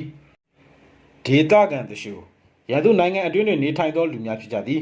စီးပွားရေးသမားတောင်သူလယ်သမားလက်လုံလက်စားစသဖြင့်အလွှာအမျိုးမျိုးလူမျိုးမျိုးဖြစ်ကြသည်ရန်သူကလည်းမိမိနိုင်ငံအတွင်းရှိလူဒန်းစားအဆင့်တန်းမျိုးစုံမှာသတင်းထောက်လှမ်းစုဆောင်းပြီးရန်သူထံပို့ပေးနေသည်ကိုလည်းသတိပြုဖို့ရဖြစ်သည်အတွင်းတရှိုးရန်သူအစိုးရဌာနရုံးလုပ်ငန်းလွှတ်တော်နန်းတော်ဌာနချုပ်စသည်တို့အတွင်းမှာအလုပ်လုပ်နေသောအထက်ဝန်ထမ်းအရာရှိမှတန်ရှင်းရေးဝန်ထမ်းအထိမိမိကလျှို့ဝှက်စေခိုင်းဆေးလွတ်ထားသူများပါဝင်နိုင်သည်ဗတ်ပြောင်းတရှိုးမူလကရန်သူ၏ထောက်လှမ်းရေးတာဝန်ကိုလှုပ်ဆောင်နေသူများအားတနည်းနည်းဖြင့်မိမိဘက်သို့ပါအောင်ဖမ်းဆီးဆွဲဆောင်လျက်သူ့လူကိုယ်ဘက်သာလုံနိုင်သူမျိုးဖြစ်သည်မိမိတရှိုးများကိုရန်သူကလက်ပေး၍ဖြစ်စေဝယ်ယူ၍ဖြစ်စေတစ္ဆာပေါက်သွားသူများကိုလည်းဗတ်ပြောင်းတရှိုးဟုပင်ခေါ်နိုင်သည်အသေးခံတရှိုး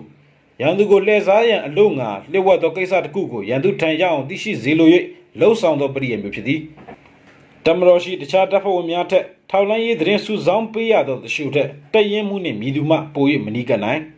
လျှို့ဝှက်ထောက်လှမ်းရေးတာဝန်ကိုထမ်းဆောင်ရသူထက်မြည်သူများပိုမိုသောဆုလက်ကိုမရနိုင်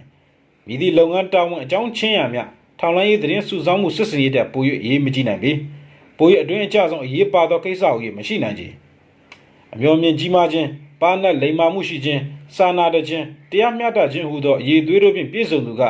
လျှို့ဝှက်ထောက်လှမ်းရေးလုပ်ငန်းကိုကြီးကြပ်ကိုကြရသည်တိမ်မွေသောကြစ်လက်သောအကင်းပါသောထိုလူမျိုးမှာရန်သူအမှန်သတင်းကိုပို့နိုင်အောင်ကြီးကြပ်ဆောင်ရွက်ကြပေပြီအလွန်တရာတိမ်မွေ့သည်အမှန်တကယ်ပင်တိမ်မွေ့နိုင်သောတာဝန်မျိုးဖြစ်သည်အရှိုးလုပ်ငန်းအတုံးမချနိုင်သောနေရာဒေသဟူ၍မရှိအကယ်လျှို့ဝှက်စစ်စင်ရေးကိစ္စနှင့်ပတ်သက်သမျှအချိန်မှမတိုင်ခင်ပေါက်ကြားသွားခဲ့ပါကထိုသတင်းရန်သူစီမရောက်ခင်ချက်ချင်းလိုက်လံနှုတ်ပိတ်ရမည်ရေပွေအားဖြင့်ရန်သူစစ်တပ်တစ်ခုကိုတိုက်ခိုက်ချေမှုန်းရန်ဖြစ်စေရန်သူမျိုးတော်တစ်ခုကိုတိုက်ခိုက်သိမ်းပိုက်ရန်ဖြစ်စေတစုံတဦးကိုလုံခြံတပ်ဖြတ်ရန်ဖြစ်စေတင်သည်စစ်ဒေသနေမြင့်မှုဦးစီးရရှိများအဲကျူများတကားဆောင်များလုံခြုံရေးကင်းများတပ်တော်ဆောင်များအမိစသည်တို့ကိုသတင်းစုဆောင်ရလိမ့်မည်တရှို့ကိုထိုအကြောင်းအရာများကိုပြည့်စုံစွာအစီရင်ခံသတင်းပို့ရန်ညွှန်ကြားရပြီလိမ့်မည်ထိုသတင်းချက်လက်များကိုတိတိကျကျအသေးစိတ်နိုင်ကအစအလေးထသဘာဝများပါရှိစေရမည်ရန်သူထောက်လှမ်းရေးတရှို့များကိုမိအောင်ရှာဖွေဖော်ထုတ်နိုင်ရမည်ထိုချက်သည်မရှိမဖြစ်အရေးပါသည်ရန်သူဘက်သားတရှို့များကိုဖမ်းဆီးလျက်မိမိဘက်တွင်အမှုထမ်းရန်တင်သွင်းနိုင်ရမည်အကြိုက်ပေး၍မိမိတာဝန်ပေးသည့်တိုင်တံပြန်သတင်းပေးဖို့ကြရန်စီမံနိုင်ရမည်ပြောင်းတရှို့ကိုကင်တွယ်ရမှာအထူးသတိထားရမည်နှစ်ဖက်ခွသူများကိုအတုံးချ၍သတင်းရအောင်ယူနိုင်ရမည်ပြောင်းတရှို့ကိုအတုံးချလျက်ရန်သူနယ်မြေအတွင်းရှိဒေသခံတရှို့များအတွင်းတရှို့များကိုမွေးမြူစုဆောင်းတောင်းပေးရနိုင်သည်ဒုတရှို့များမှရရှိသောသတင်းပေါ်တွင်အခြေပြုလျက်ရန်သူထံသတင်းလွှဲသတင်းမှားများလှည့်စားသောသတင်းများကိုယူဆောင်စေအောင်ပို့ဆောင်ရမည်တာဝန်ထမ်းတရှို့အသင်းဖွဲ့တရှို့တို့လည်းအချိန်အခါပေးလာသမျှအခွင့်အရေးကိုအသုံးချလျက်ရန်သူသတင်းပေးဖို့အတွက်တာဝန်ပေးရနိုင်သည်နိုင်ငံတော်ကြီးကဲ့သည့်အထက်ပါတရှို့၅မျိုးထံမှမှန်ကန်မြန်ဆန်သောသတင်းများကိုအဆက်မပြတ်ရရှိနေခြင်းအပြင်ရန်သူအကြောင်းကိုဥခါချင်းမကြံကြိုတင်သိရှိထားနိုင်သည်ရှေးခါကရင်မင်းဆက် BC 1966 1122တကူဩဇာကြီးမားရခြင်းသည်စီယာမင်းဆက် BC 2205 1966တွင်တာဝန်ထမ်းခဲ့သောအီချီဆိုသောတရှို့ကြောင့်ဟုမှတ်သားရဘူးသည် ထိုနည်းတူ6မင်းဆက် BC 256 112တကူကြီးတိုင်ခဲ့ခြင်းမှာရင်မင်းဆက်တွင်တာဝန်ထမ်းဆောင်ခဲ့သောလူဝမ်းအမည်ရှိတရှိုးကြောင့်ဖြစ်သည်ဟုတရုတ်သမိုင်းတွင်မှတ်တမ်းတင်ထားခဲ့သည်ကိုသိရသည်ထို့ကြောင့်မျောမြင်ကြီးမားသောနိုင်ငံအကြီးအကဲကျွမ်းကျင်သောစစ်သူကြီးတို့သည်ညဉ့်ညံသွေးအကောင်းဆုံးအတော်ဆုံးသူများကိုထောက်လိုင်းရေးတရှိုးအဖြစ်အသုံးချတာဝန်ပေးလျင်ကြီးကျယ်ခမ်းနားသောအောင်ပွဲများကိုရမည်မှာမလွဲခဲ့မည်ဖြစ်သည်တရှိုးထောက်လောင်းစစ်စင်ရေးဟုသည်စစ်ပွဲများအတွက်မရှိမဖြစ်လိုအပ်ချက်ပဲဖြစ်သည်သူတို့အဆန်းစားပေါ်မူတည်လျက်ရန်သူတရင်ရယူတွက်ဆကာ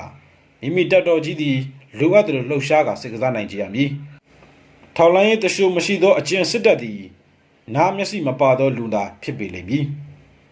ချစ်နိုင်စိတ်ပညာ28 လ 2003